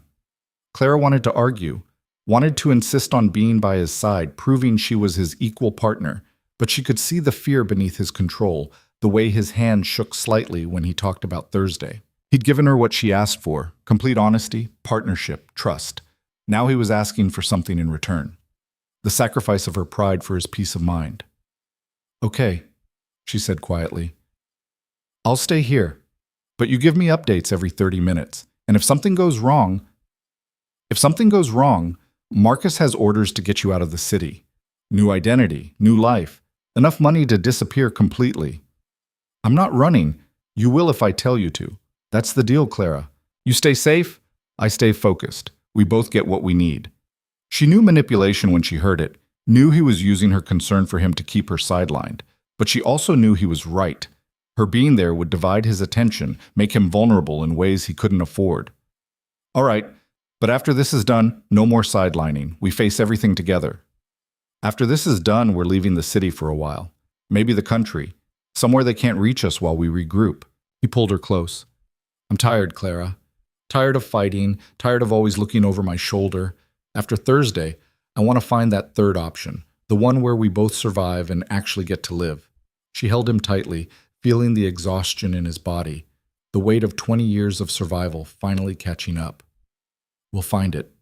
Together. They spent the next 2 days in a strange, suspended reality, preparing for war while trying to pretend they were just a normal couple. Adrian worked with Marcus to finalize security protocols. Clara memorized evacuation routes and safe house locations. At night, they came together with desperate intensity, as if they could hold off Thursday's reckoning through sheer force of will. Wednesday night, Clara lay awake long after Adrian had fallen into restless sleep beside her. Tomorrow, everything would change. Either Adrian would survive the trap, and they'd have a chance at something approaching normal life, or he'd die, and she'd be left with nothing but grief and the black phone still hidden in her purse. The phone that had been silent since James's death. Almost silent. One message had come through Tuesday morning, just 2 words. Unknown, Thursday, remember, as if she could forget. Clara slipped out of bed and padded to the living room, pulling on Adrian's shirt against the night chill. The city sparkled beyond the windows, beautiful and merciless. Somewhere out there, Adrian's enemies were making their own final preparations, checking weapons, reviewing plans, counting down the hours until they could eliminate the threat he represented. She heard footsteps behind her and turned to find Adrian in the doorway, bare-chested and sleep-rumpled. "Can't sleep?" he asked. "Too many thoughts." He crossed to her, wrapping his arms around her from behind. They stood like that for a long time, watching the city breathe. "Whatever happens tomorrow," Adrian said quietly, "I want you to know something. These past weeks with you have been the best of my life. Not because of the passion or the danger or any of that. Because for the first time in 20 years, I felt like myself again. Like the person I was supposed to be before Emily died and everything went dark." Clara turned in his arms. "You're going to survive tomorrow. You're going to come back to me. And then we're going to figure out how to build something real out of all this darkness. Promise me something." "Anything. If I don't make it, if something goes wrong, don't." "Clara, listen. If I don't make it, you take the money Marcus gives you and you run. You don't try to avenge me. You don't go after whoever did it. You just live. You find someone good and normal who doesn't have blood on his hands. You have the life I can't give you." Tears burned in her eyes. "I don't want someone else. I want you. And I want you to be happy, even if that means being happy without me." He kissed her forehead. "Promise me." Clara knew it was a lie even as she said it. "I promise." They went back to bed, holding each other until dawn crept through the windows. And when Thursday morning arrived, Clara watched Adrian dress for war. Kevlar vest under custom suit, gun in shoulder holster, phone with direct line to his security team. He kissed her at the door, long and deep and desperate. "Stay safe," he murmured against her lips. "Stay here. And Clara, I love you. I need you to know that." "I love you too." She watched him leave, the door closing with a soft click that sounded like finality.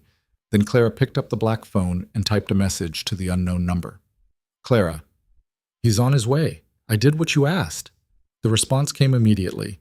"Unknown. Good girl. Your payment will be transferred within the hour. Congratulations on making the smart choice." Clara stared at the message, her heart pounding. Then she grabbed her coat and ran for the elevator. The message she'd sent was a lie, of course. Adrian wasn't on his way to the Fisher building at all. He was heading to a secondary location 2 miles away where Marcus and his team were coordinating final preparations. The real operation wouldn't begin until 2:30, giving them time to sweep the building and position their people. But Clara needed Adrian's enemies to think their plan was working, needed them confident and distracted, because she'd figured out who was behind everything. The realization had come to her in the early hours of the morning, pieces clicking together with horrible clarity. The coalition of families, the sophisticated planning, the inside knowledge of Adrian's operations. It all pointed to someone who knew his world intimately but stood outside its traditional power structures. Someone like Richard Chen, the criminal defense attorney Adrian trusted completely. Not the Robert Chen they'd been told to meet, that had been misdirection, using a common surname to hide the real connection. But Richard Chen, who'd represented every major player in the city at some point, who had access to their secrets, their strategies, their vulnerabilities, who'd been quietly building a network while everyone focused on the obvious threats. Clara had found the proof buried in Meridian Holdings' documentation. Richard Chen's name carefully hidden, but there if you knew where to look. And once she'd seen it, everything else fell into place. The timing of James Worthington's death, coming just after Adrian had called Richard about legal representation. The too convenient discovery of the weapons shipment, the perfect knowledge of Adrian's security protocols. Richard Chen had been playing them all along. And if Clara was right, he wouldn't be at the Fisher building. He'd be somewhere safe, watching his plan unfold remotely while his hired killers did the actual work. Somewhere he could maintain plausible deniability, claim ignorance if anything went wrong. Somewhere like his office. The elevator seemed to take forever to reach the ground floor. Clara burst out into the lobby, ignoring the startled look from the security guard, and hailed a cab on the street. Her phone was already buzzing. Adrian, probably, alerted by building security that she'd left. She ignored it, typing a single message instead. Clara, trust me, I know what I'm doing. Then she turned off the phone before he could call and tell her to come back. The cab dropped her outside Chen Tower 15 minutes later. The building was modern glass and steel, housing a dozen law firms including Richard Chen's prestigious practice on the 40th floor. Clara paid the driver and stood on the sidewalk, her heart hammering. This was insane. She had no backup, no weapons except the small pistol Marcus had given her that was currently tucked in her purse. If she was wrong about Richard Chen, she'd look like a paranoid fool. If she was right, she was walking into the Viper's den alone. But someone had to stop this, and Adrian was too focused on the Fisher building to see the real threat. Clara squared her shoulders and walked into the lobby. The elevator ride to the 40th floor gave her time to second-guess every decision that had led her here. She could still turn around, could call Adrian and tell him her theory, let him handle it with his people and his resources. That would be the smart choice. But Clara was tired of being smart, tired of being protected and sidelined while men made decisions about her life. The elevator dinged open. Richard Chen's office suite was elegant in that understated way that screamed wealth. Mahogany and marble, expensive art on the walls, reception area empty at mid-afternoon. The receptionist's desk sat unmanned, a half-drunk coffee cup suggesting whoever normally sat there had stepped away. Clara moved past it, her footsteps silent on plush carpet. She could hear voices from the corner office, Richard's distinctive baritone and someone else, speaking too quietly to identify. Clara crept closer, pressing herself against the wall beside the partially open door. Should be in position by now, Richard was saying. Once Voss arrives, the snipers take him out. Clean, professional, no connection back to us. And the woman? The other voice was female, cool and controlled. The assistant? Collateral damage if she's there. If not, she's already compromised by her cooperation. Either way, she's not a threat. Claire's hands clenched into fists. So they'd never intended to pay her, never intended to honor any part of the deal. She'd been a useful idiot, nothing more. What about Castellano and the others? The woman asked. They're expecting their share of Voss's territory? They'll get it. Once Adrian's dead and his organization fractures, we'll have 6 months of chaos while everyone fights over the scraps. Perfect cover for consolidating power. By the time they realize what's happened, we'll control everything that matters. And if something goes wrong? If Voss suspects? Richard laughed, the sound cold and confident. He doesn't. I've been his trusted advisor for 5 years. He tells me everything. Every vulnerability, every secret, every fear. He's walking into that building convinced he's springing a trap, never realizing he's the prey. It's almost poetic. Clara felt sick. 5 years. Adrian had trusted this man for 5 years, and all that time Richard had been cataloging weaknesses, preparing for this moment. She pulled out her phone, her real phone, not the black one, and turned it on. Immediately it buzzed with messages from Adrian. She ignored them and opened the camera app, setting it to record, then carefully angled it around the doorframe. The timeline? The woman was asking.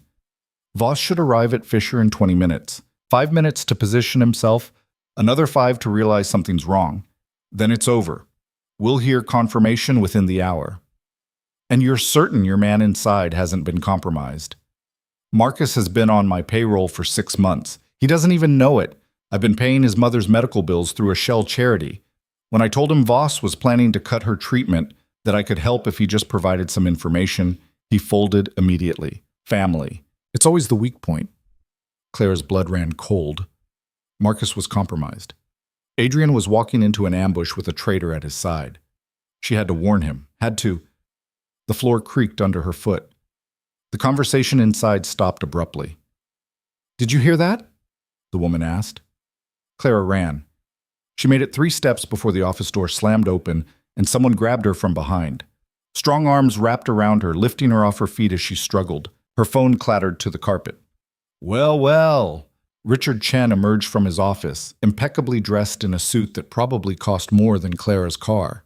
He was 50-ish, silver-haired, with the kind of face that inspired trust. Warm eyes, easy smile, grandfatherly charm. Except now his expression was cold as winter. Clara Hayes. I have to admit, I didn't see this coming. I thought you'd be cowering in Voss's penthouse like a good girl. Let me go. Clara twisted in her captor's grip, but the man holding her was built like a tank. She caught a glimpse of the woman from the office, tall, dark-haired, beautiful in a razor-sharp way. She looked vaguely familiar, but Clara couldn't place where she'd seen her before. I don't think so. Richard picked up Clara's phone, scrolling through the recording. His jaw tightened. Clever, but ultimately pointless. Even if you'd managed to send this to Adrian, he's already at Fisher, already walking into position. By the time he could process what it means, he'd be dead. You're wrong. Adrian's not at Fisher yet. He's too smart for that. He knew something was off about this whole setup. Richard studied her face, and Clara saw the moment doubt crept in. You're lying. Am I? Why else would I be here instead of safely tucked away? I figured out it was you. Figured out your connection to Meridian Holdings, to James Worthington, to all of it. And I know Adrian. He doesn't walk into traps blindly, no matter how confident he acts. She smiled, hoping her bluff held. Your plan is falling apart, Richard. Cut your losses and run. For a moment, uncertainty flickered across his features. Then his phone rang. He answered it, his eyes never leaving Clara. Yes? Good. And Voss? A pause. Are you certain? All right, hold position. He hung up and smiled. My people just confirmed Adrian Voss entered the Fisher building 3 minutes ago. So much for your theory that he's too smart. Though I'll give you credit for the attempt. Clara's heart sank. He was there. Despite everything, despite her warning, he'd gone to Fisher, which meant either he hadn't seen her message or he'd seen it and gone anyway, trusting his preparations were enough. Either way, he was walking into a death trap. You can still call it off, Clara said desperately. Let me talk to him. Let me warn him. You don't have to do this. Actually, I do. Adrian Voss is the last obstacle between me and complete control of this city's underground. Once he's gone, I'll be the one everyone comes to, the one who brokers every deal, settles every dispute, controls every significant operation. I've been patient for 5 years, Clara. I'm not stopping now when I'm this close. He trusted you. That's what made it so easy. Richard gestured to the man holding Clara. Take her downstairs. Basement level, storage room 3. Make sure she's secured. After this is done, we'll decide what to do with her. The woman from the office stepped forward. Richard, we should just eliminate her now. She's a loose end. She's also leverage if something does go wrong. Adrian might be willing to trade his life for hers. Keep her alive until we know for certain he's dead. Clara was dragged backward, her feet scrambling for purchase on the carpet. You won't get away with this. Adrian has people everywhere. They'll know you're responsible. Will they? I'm his lawyer, his friend. The one who'll be publicly devastated by his tragic death. Who'll eulogize him beautifully and help manage his estate. No one will suspect the grieving attorney who tried so hard to protect him. Richard's smile was genuinely chilling. That's the beauty of being the one people trust. You get away with murder because no one thinks to look at you. The elevator doors closed on his smiling face. Clara's captor, a hulking man who smelled like cigarettes and violence, dragged her into the basement. The storage room was exactly what it sounded like. Concrete walls, old furniture, boxes of files. He shoved her into a chair and produced zip ties, binding her wrists behind her with efficient brutality. Nothing personal, he said in a voice like gravel. Just business. You're working for a man who's about to murder someone in cold blood. Lady, I've worked for lots of people who murder lots of people. This ain't my first rodeo. He checked the bindings, making sure they were tight enough to bite. You just sit tight. Someone will deal with you when it's over. He left, the door closing with a heavy click. Clara heard a lock engage. She was alone in a concrete box, bound to a chair, while 2 miles away, Adrian was walking into an ambush with a traitor at his side.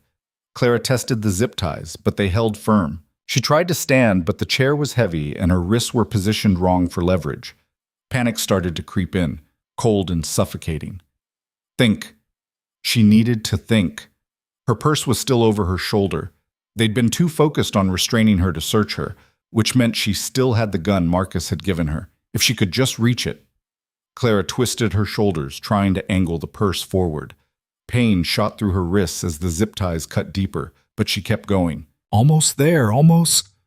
The purse fell to the floor with a thud. She stared at it, so close and completely unreachable. Inside, the gun and both phones. Everything she needed, inches away and impossible to access. Clara closed her eyes, fighting down despair. There had to be a way. Had to be something she could do. Her eyes opened and focused on the chair leg. Metal frame, institutional furniture. If she could tip it over, maybe the impact would loosen something. Maybe she could work one hand free. It was a terrible plan, but it was the only one she had. Clara rocked her weight, building momentum.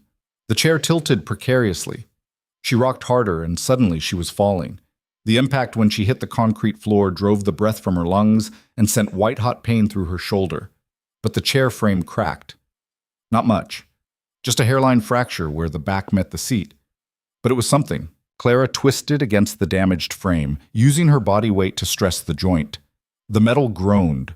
Her wrists screamed as the zip ties cut deeper, blood making her hands slippery. She twisted harder, desperate, and felt the frame give another inch. Almost. She threw her weight against it one more time, and the chair back snapped free. Clara's hands were still bound, but now she had mobility.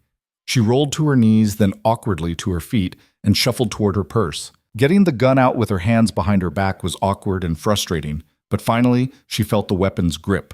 Now the real problem, she couldn't shoot the lock from this angle, couldn't even really see it properly. If she tried and missed, the ricochet in this concrete room could kill her. She needed her hands free. The gun had a sharp sight on the barrel. If she could hook the zip tie on it and pull... It took 5 agonizing minutes, her fingers numb and clumsy with poor circulation. But finally she felt the plastic bite start to give. She pulled harder, ignoring the pain, and the zip tie snapped. Her hands were free. Clara grabbed both phones and the gun, then moved to the door. She could hear voices outside, security guards doing their rounds, discussing the upcoming fight, oblivious to the woman locked in storage room 3. She had to get out, had to warn Adrian. But if she just started shooting, there would be more guards, more complications. She needed to be smart about this. Clara looked at the black phone, one message to Richard Chen's unknown number, one message that he'd believe came from his people. Clara. Fire at the building. Fisher operation compromised. Voss knows. Abort. Abort. Abort. She sent it, then pulled up her real phone and called Adrian. It went straight to voicemail. She tried Marcus. Same thing. Of course. They'd be maintaining radio silence during the operation. Phones off or on airplane mode to prevent tracking. Clara wanted to scream with frustration. She was free, armed, and completely unable to reach the people who mattered, unless she could get to Fisher herself. The building was 2 miles away, maybe 3 minutes by car if traffic cooperated. She had a gun in desperation and absolutely no idea if she'd arrive in time. But she had to try.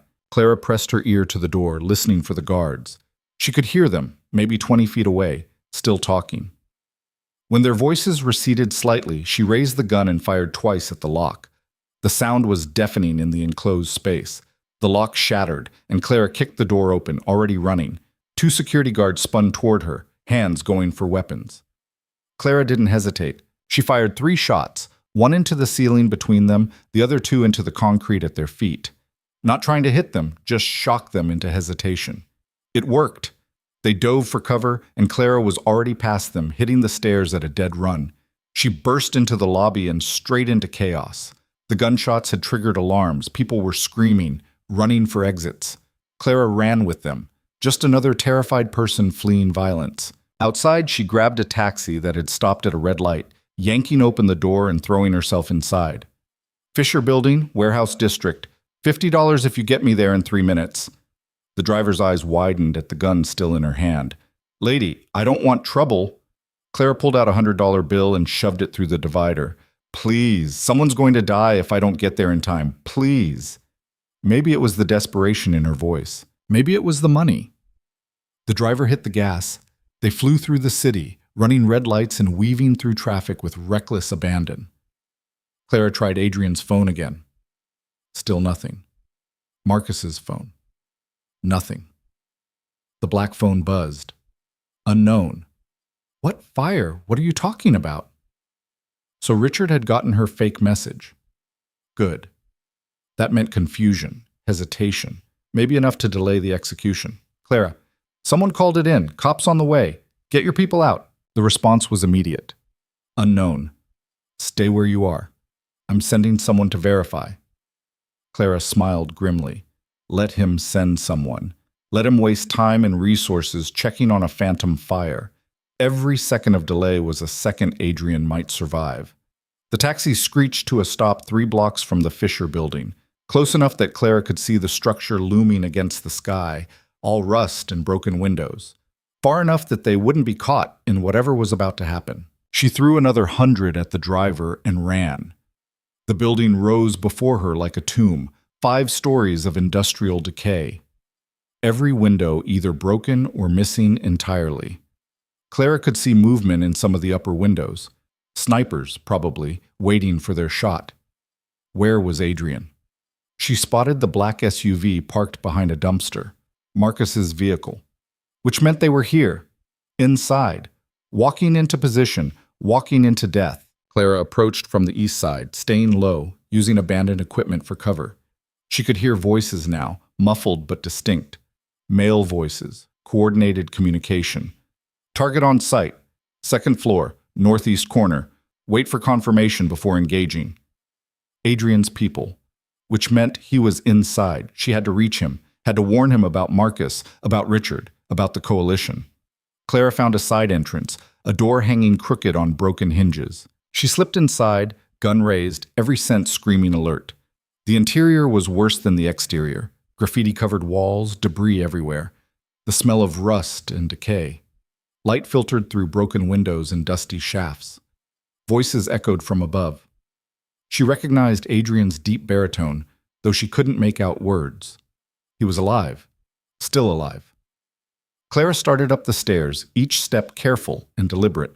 No point in surviving Richard Chen's basement only to die from a stray bullet here. The 2nd floor was a maze of collapsed walls and empty rooms. She followed the voices, her heart hammering so loud she was sure someone would hear it. And then she saw them.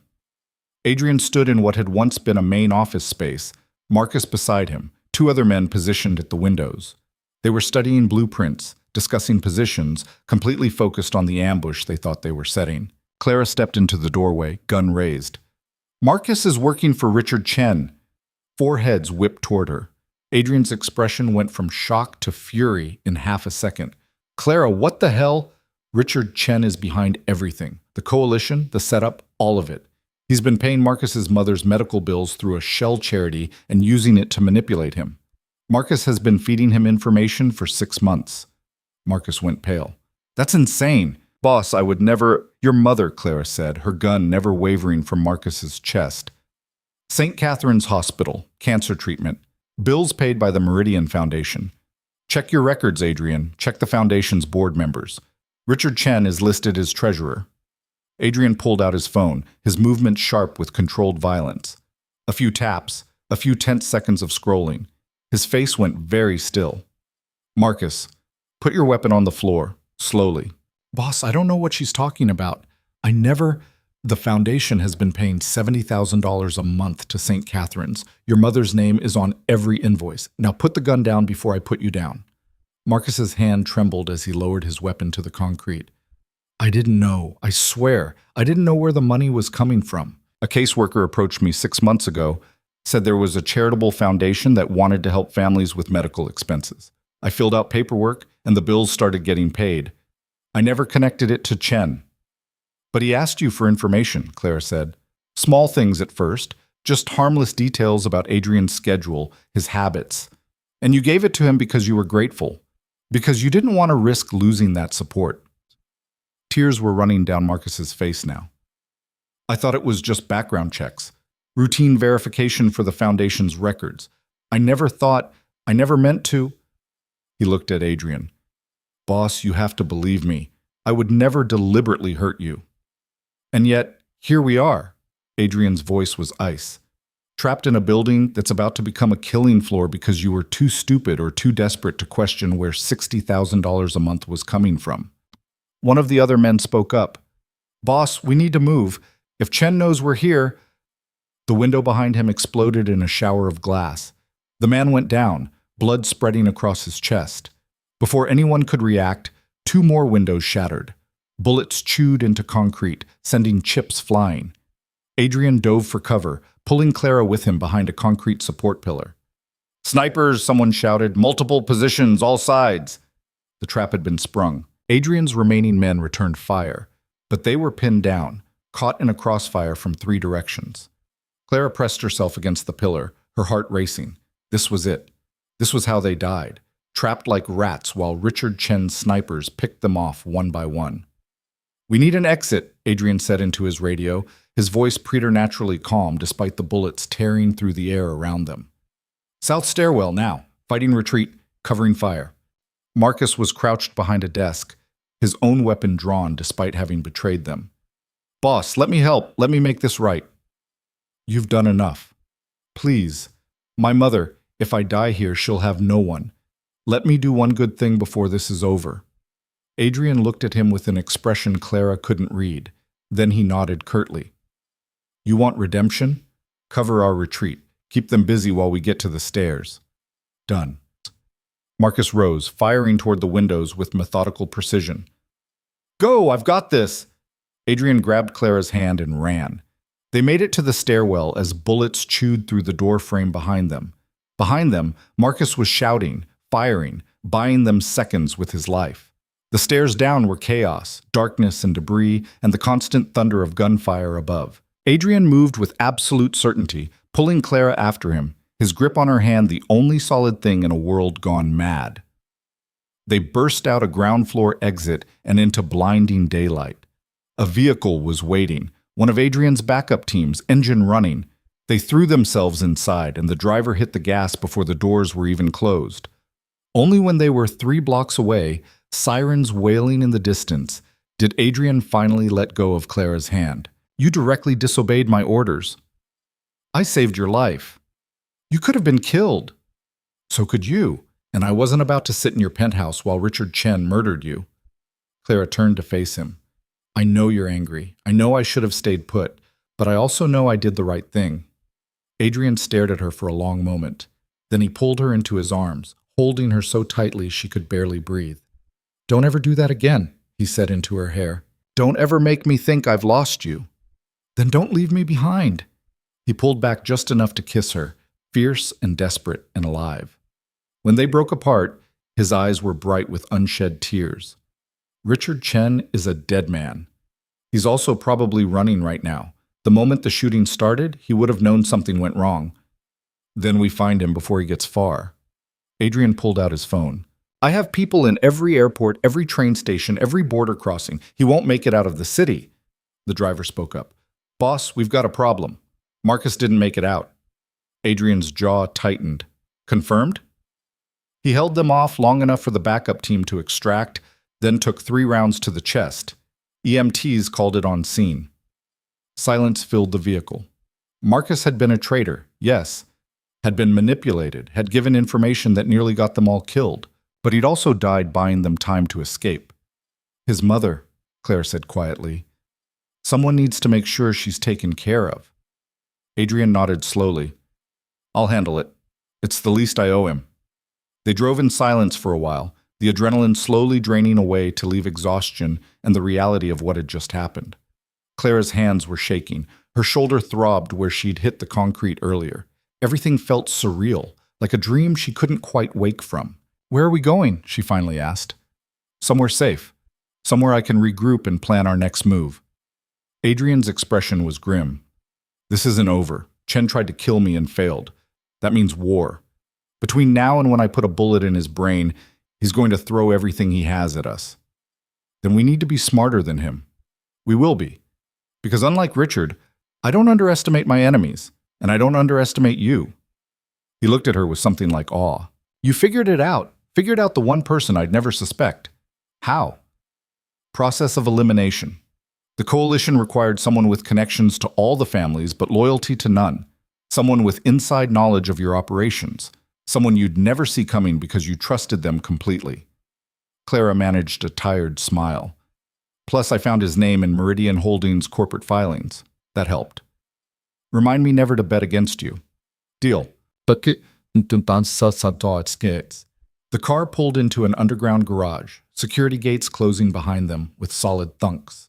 They were in one of Adrian's safe houses, Clara realized, a building he owned under a shell company, maintained for exactly this kind of emergency. Inside, it was Spartan but functional. Weapons cache, communication equipment, supplies for a long siege if necessary. Adrian immediately went to the computers, pulling up feeds and databases. I need to know where Chen is, need to know what resources he has left, who might shelter him. Clara sank into a chair, exhaustion crashing over her. Her phone buzzed. The black one. She pulled it out, already knowing what she'd find. Unknown. You betrayed us. That was a mistake. One you won't live to regret. She showed it to Adrian. He read it without expression, then calmly took the phone and destroyed it under his heel. Let them come. I'll be ready. And looking at him in that moment, blood on his suit, fury in his eyes, absolute certainty in his bearing, Clara believed him. Richard Chen had made a terrible miscalculation. He'd tried to kill Adrian Voss and failed, had underestimated Clara's determination and Marcus's final loyalty. Now he was a wounded animal being hunted by something far more dangerous. The question wasn't whether Adrian would find him. The question was how much of the city would burn before he did. Richard Chen was found 36 hours later in a warehouse on the east side, trying to board a cargo ship bound for Shanghai. Adrian's people had tracked him through his mistress, the dark-haired woman from his office, who'd turned out to be far less loyal than Richard had believed when presented with photographic evidence of his other 3 mistresses and a numbered account in the Caymans. Adrian didn't tell Clara the details of what happened in that warehouse. He left at midnight with 6 men and returned at dawn with blood on his knuckles and something cold and final in his eyes. All he said was that Richard Chen would never threaten them again, and the way he said it left no room for questions. Clara didn't ask. Some things were better left in the darkness where they belonged. What she did ask about was the aftermath, the coalition of families that had united against Adrian, now leaderless and fractured. Marco Castellano had been found dead in his car 2 days after the Fisher Building ambush, 3 bullets in his chest, no witnesses. Viktor Dimitrov had fled to Moscow. The others had gone to ground or sworn renewed loyalty to Adrian, with the kind of desperation that came from knowing they'd backed the wrong horse. They're terrified, Adrian told her over breakfast a week later. They were still in the safe house, though it had started to feel less like a bunker and more like a home. Every single one of them is waiting for me to come for revenge, waiting for the other shoe to drop. And will you? Clara asked, pouring coffee into both their mugs. Go after them. Some of them, the ones who were true believers in Richard's plan, who actively worked to kill me. Those I'll handle. His eyes met hers over the rim of his cup. But the others, the ones who were coerced or manipulated or just made bad bets, those I can use. Fear is a powerful motivator. They'll be more loyal now than they ever were before. That's cold. That's survival. But he reached across the table, taking her hand. I'm not going to pretend I'm something I'm not, Clara. I'm still the same man who runs a criminal empire. Still the man who solves problems with violence when necessary. Richard's death doesn't change that. I know. And she did. Clara had made her choice weeks ago, had walked into this world with open eyes. I'm not asking you to change who you are. I'm just asking if there's room in that world for something besides revenge and power. Adrian was quiet for a long moment, his thumb tracing circles on her palm. There is now. Because of you. The words were simple, but they carried weight.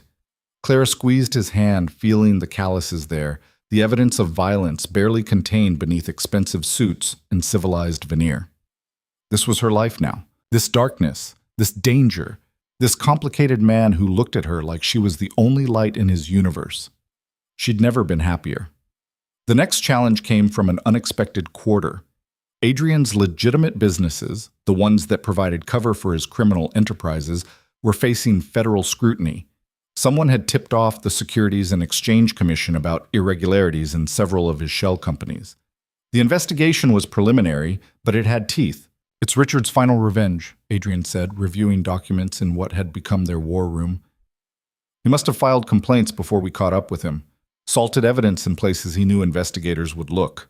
Even dead, he's still causing problems. Clara studied the paperwork, her mind working through implications. Can they connect anything back to the illegal operations? Not directly. I've been careful to keep everything separate, but they can make life difficult. Freeze assets, subpoena records, tie everything up in legal knots for years. He rubbed his eyes, exhaustion showing through. I'm tired of fighting, Clara.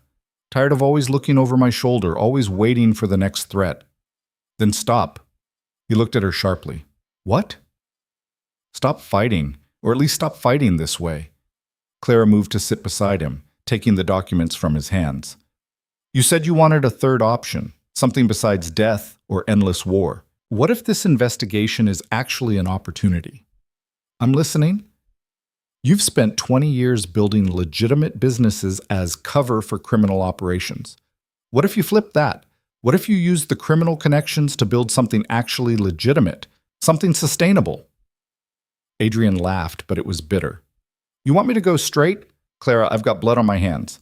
Literal blood. You can't just wash that away with good intentions. I'm not talking about washing anything away. I'm talking about evolution, about using the power and connections you have to build something that doesn't require you to kill or be killed. She pulled up a file on the computer. Look at your legitimate holdings, tech investments, real estate, venture capital. They're actually profitable. In some cases, more profitable than the criminal operations. What if you divested from the illegal side?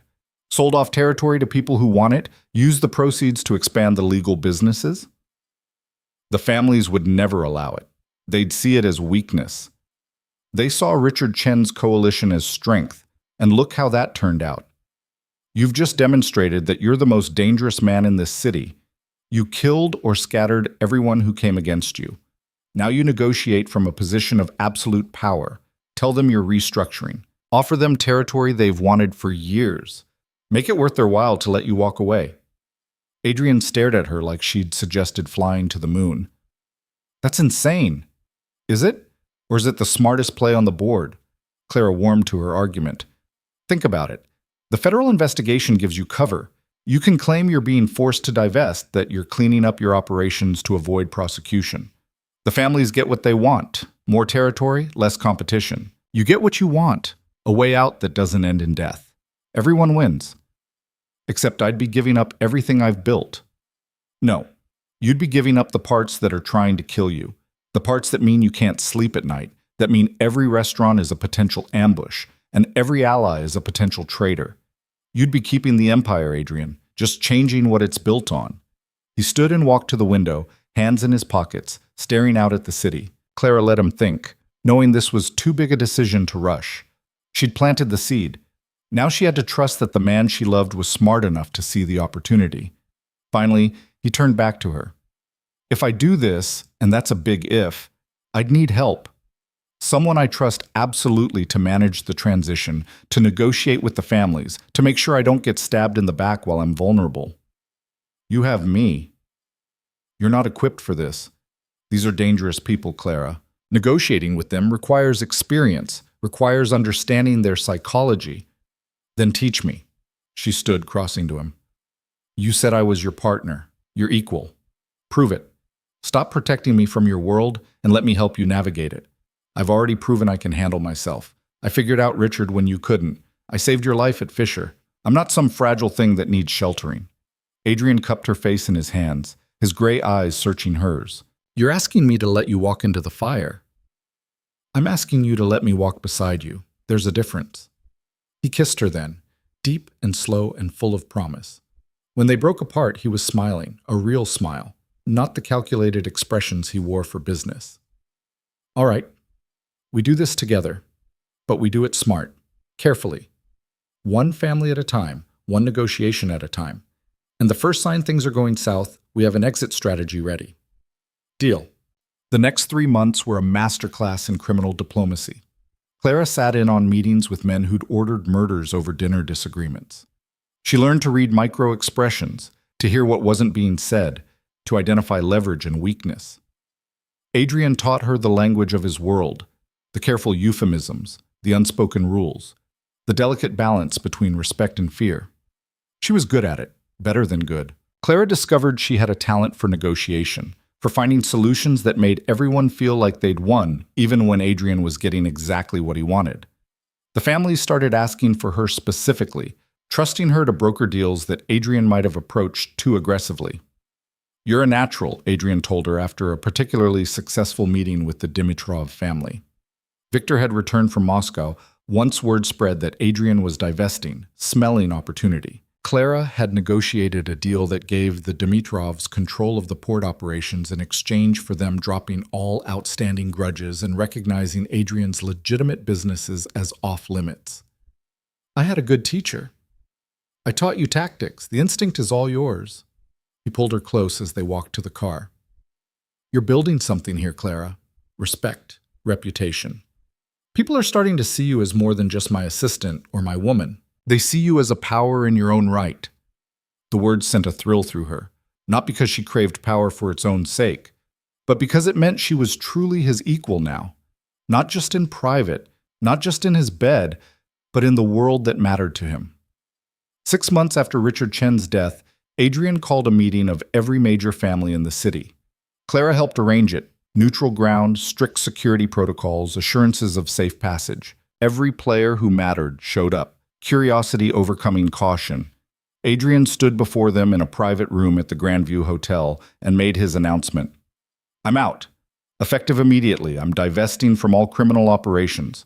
Territory, businesses, connections, everything is on the table. I'm offering each of you the opportunity to buy into what I've built, to expand your own operations with infrastructure that's already established and profitable."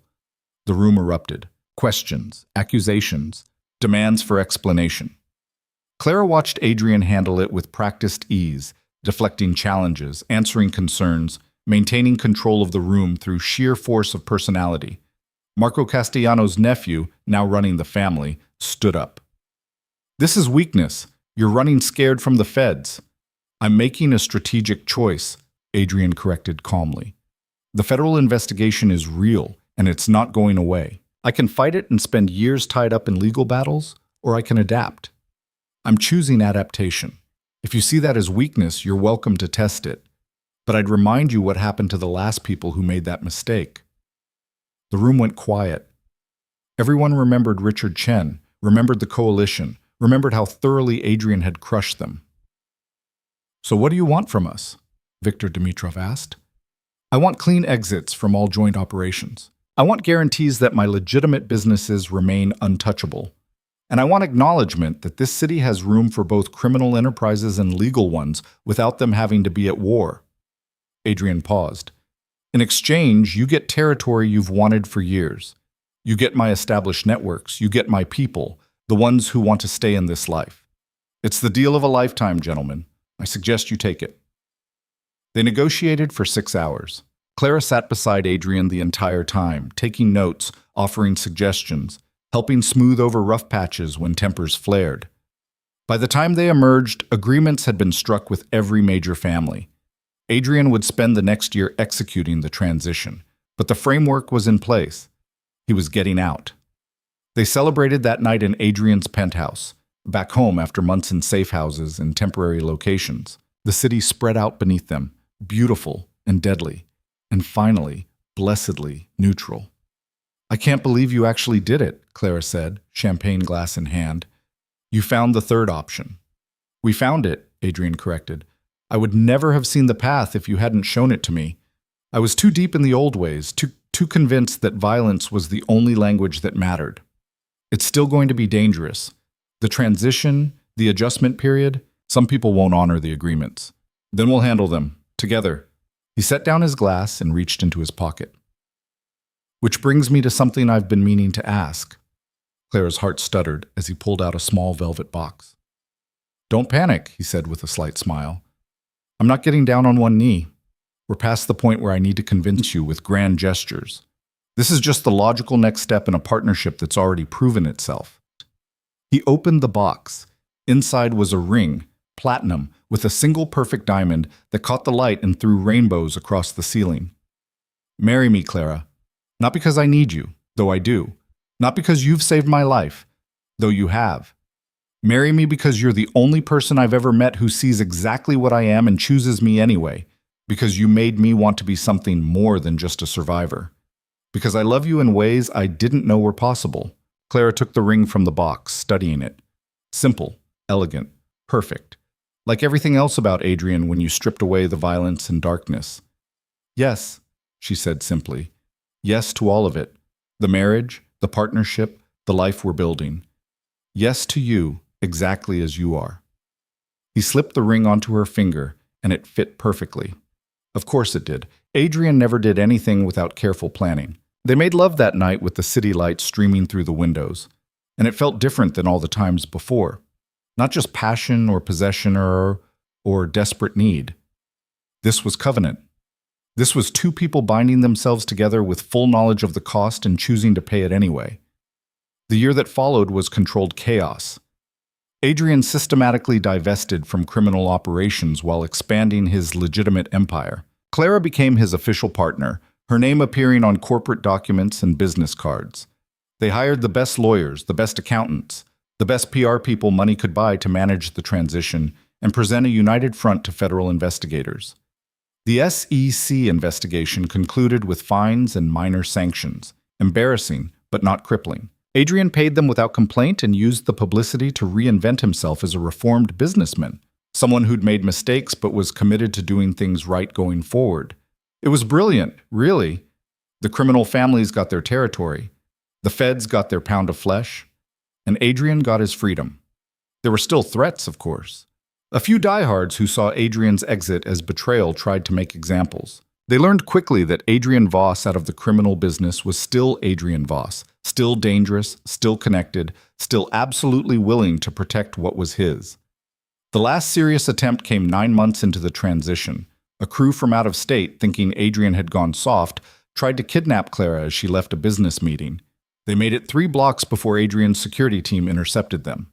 Clara never learned exactly what happened to those men, and she didn't ask. After that, the message was clear. Adrian might be going legitimate, but he was still untouchable, and so was his wife. They married on a Saturday in December, in a small ceremony attended by the handful of people they actually trusted. No families, no spectacle, just a judge and witnesses and vows that meant everything because they were given freely. Clara wore white, not because she was innocent, but because she was choosing to be. Choosing to step into this new life with Adrian unburdened by the darkness they'd waded through to get here. When the judge pronounced them married, Adrian kissed her like a drowning man finding air. And in that moment, Clara knew they'd won. Against Richard Chen's conspiracy, against federal investigators, against the entire criminal underworld that wanted them dead or destroyed. They'd survived. More than that, they'd built something real from the ashes. The reception was small and perfect, held in Adrian's penthouse with the city as their witness. One of Adrian's oldest associates, a man named David who'd been with him since the beginning, made a toast. To Adrian and Clara, may they have the wisdom to know when to fight and when to walk away.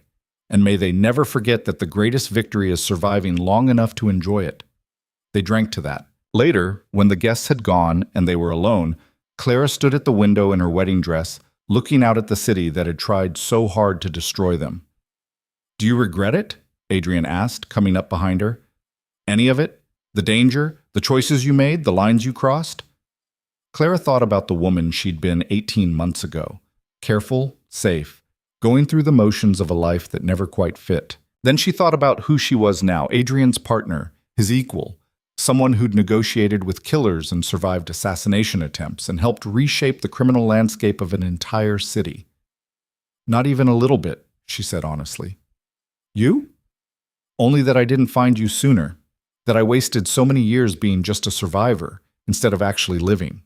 She turned in his arms, the diamond on her finger catching the light. "We have time now, all the time in the world. Then let's not waste it." They made plans that night, real plans, not just survival strategies. They would travel, places Adrian had never been because he was always too busy maintaining his empire. They would build the legitimate businesses into something sustainable, something that could last beyond just them. They would find ways to give back, to balance the scales for all the darkness they'd been part of. And they would do it together. 6 months after the wedding, Adrian's divestment was complete. He officially owned nothing illegal, controlled no criminal territory, had no outstanding debts or obligations to the families. He was, by any measure, out. The transition hadn't been bloodless. 3 people had died in disputes over territory. 2 assassination attempts on Adrian had been thwarted.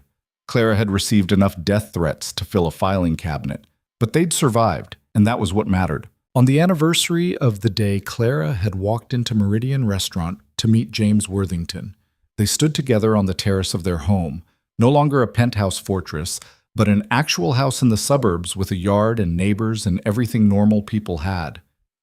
"A year ago, I thought we were both dead," Clara said, sipping wine and watching the sunset. "Richard's trap should have killed us. The coalition should have destroyed you. The feds should have buried us both. But they didn't, because we were smarter, faster, and more willing to adapt than anyone expected." Adrian pulled her close. "You know what the best part is? I don't miss it, any of it.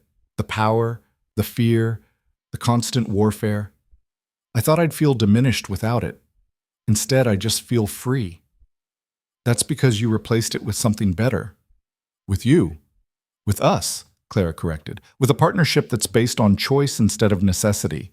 With a life we actually want instead of one we're forced into." They stood there as the sun set, painting the sky in shades of orange and gold. In the distance, they could see the city's towers rising like monuments to ambition and greed. Adrian had ruled that city once, had been its dark king. Now he was just a man, standing with his wife, planning a future that didn't involve violence or death. It should have felt like defeat. Instead, it felt like victory. 3 years later, Clara stood in the boardroom of Voss Enterprises presenting quarterly results to the board of directors. The company had tripled in value since Adrian's restructuring, their tech investments paying off beyond anyone's projections. They'd diversified into green energy, medical technology, and educational platforms. The company that had once been a front for criminal operations was now a legitimate powerhouse. Adrian sat at the head of the table, watching her present with undisguised pride. He'd stepped back from day-to-day operations, trusting Clara to run the business side while he focused on strategic planning and long-term vision. It was a partnership that worked beautifully, each playing to their strengths. When the meeting ended and the board members filed out, Adrian stayed behind. "You were brilliant," he said. "They're afraid of you." "Good. Fear equals respect in this world. You taught me that. I taught you a lot of things. You've surpassed me in most of them." He stood, moving around the table to her. "I have a surprise for you." "Oh?" He pulled out his phone, showing her a photograph. A beautiful estate in the French countryside, all stone walls and vineyard views. "I bought it. Thought we could use a place to escape to. Somewhere we can just be us, without business or obligations or anything except each other." Clara looked at the photo, then at her husband. In 3 years of marriage, they'd built something extraordinary. Not just a business empire, but a life. They traveled the world, started a foundation to help families with medical expenses. Marcus's mother had been their first recipient, though she'd never known the connection to her son's death. They'd learned to live without looking over their shoulders constantly, though old habits died hard. And through it all, they'd stayed together, partners, equals, 2 people who'd chosen each other in the darkness and refused to let go even when the light came. "It's perfect," Clara said. "When do we leave?" "Tomorrow, if you want.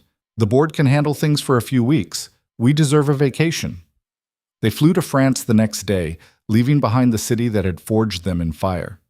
The estate was even more beautiful in person, with gardens and a small vineyard and views that stretched for miles. They spent 3 weeks there, doing nothing but enjoying each other and the peace they'd fought so hard to achieve. On their last night, they sat on the terrace watching stars emerge in an unpolluted sky.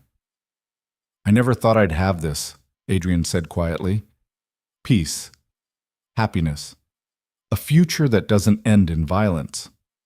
You have it because you fought for it, because you were brave enough to walk away when walking away meant admitting you wanted something more than just survival. I have it because of you, because you showed me there was another way." He took her hand, the wedding ring catching starlight. "Thank you, Clara, for everything. For saving my life, for becoming my partner, for refusing to give up on me even when I'd given up on myself. Thank you for letting me in, for trusting me with your darkness and your light, for being exactly who you are without apology. Clara leaned her head on his shoulder. We did it, Adrian. We got the happy ending no one thought was possible. Is it an ending? Feels more like a beginning to me. She smiled. Then let's see where this beginning takes us. Years passed. The business continued to thrive. They had a daughter, Emily, named for Adrian's sister, who grew up knowing her father as a businessman and philanthropist, not the man he'd been before. They never hid the truth from her, but they framed it as the past, as lessons learned, as the foundation that had brought them to where they were. Clara sometimes thought about those early days. The fear, the danger, the desperate gambles that could have ended so differently. She thought about James Worthington and Richard Chen, about Marcus's sacrifice and the coalition that had united to destroy them. She thought about the woman she'd been, careful, controlled, living half a life because she was too afraid to reach for more. That woman was gone. In her place was someone stronger, wiser, more complete. Someone who'd walked through fire and emerged not burned, but tempered. Someone who'd chosen love and danger and life in all its messy, complicated glory. On the 10th anniversary of the night she'd met Adrian for the first time, the night she'd stood in his office and refused to be intimidated, they returned to the penthouse. It was a hotel now, the space renovated and repurposed. But they'd kept one room exactly as it had been, Adrian's old office. They stood there together, looking out at the city they'd conquered and then walked away from. Do you ever miss it? Clara asked. The power, the control, the feeling of ruling this city? Adrian considered the question seriously. Sometimes, late at night when I can't sleep, I remember what it felt like to be untouchable, to have that kind of influence. He turned to her. But then I wake up next to you, or I watch our daughter laugh, or I review the legitimate good we're doing through the foundation, and I realize what I have now is so much better than what I had then. I was powerful before, but I'm happy now. And I'll take happiness over power any day. Even if it means being ordinary, we're not ordinary, Clara. We never will be. We're just choosing to use our extraordinary in different ways. She kissed him there in that office where it had all begun, where she'd first felt the pull between them, where everything had started to shift. It felt like closing a circle, like honoring what they'd been while celebrating what they'd become. When they left that night, walking hand in hand through the city that had tried to destroy them, Clara felt nothing but gratitude for the danger that had brought them together, for the darkness that had shown them how to appreciate the light, for every terrible choice and desperate gamble that had led them here. They'd rewritten the rules. They'd refused to accept that people like them couldn't have happy endings. They'd fought and sacrificed and adapted and survived. And in the end, they'd won not through violence or power, but through partnership. Through two people refusing to let the world tell them who they had to be, choosing instead to define themselves on their own terms. The city lights glittered around them as they drove home, not to a fortress or a safe house, but to a home filled with laughter and love and the life they'd built together. Adrian's hand rested on Clara's knee, comfortable and certain. She covered it with her own, feeling the wedding ring beneath her palm. They'd escaped the darkness, not by running from it, but by transforming it into something new, something beautiful, something that looked remarkably like redemption. And as they pulled into their driveway, their daughter's light visible in the upstairs window, Clara thought about the younger version of herself who'd been so afraid of taking risks, who'd played it safe and stayed small and never reached for what she really wanted. That Clara would never have believed this ending was possible. But the Clara she'd become, the one forged in fire and tempered by love, knew better. She knew that happy endings weren't given. They were fought for, bled for, built brick by people brave enough to reach for them. They were the reward for refusing to accept that darkness had to win, that power corrupted absolutely, that people couldn't change.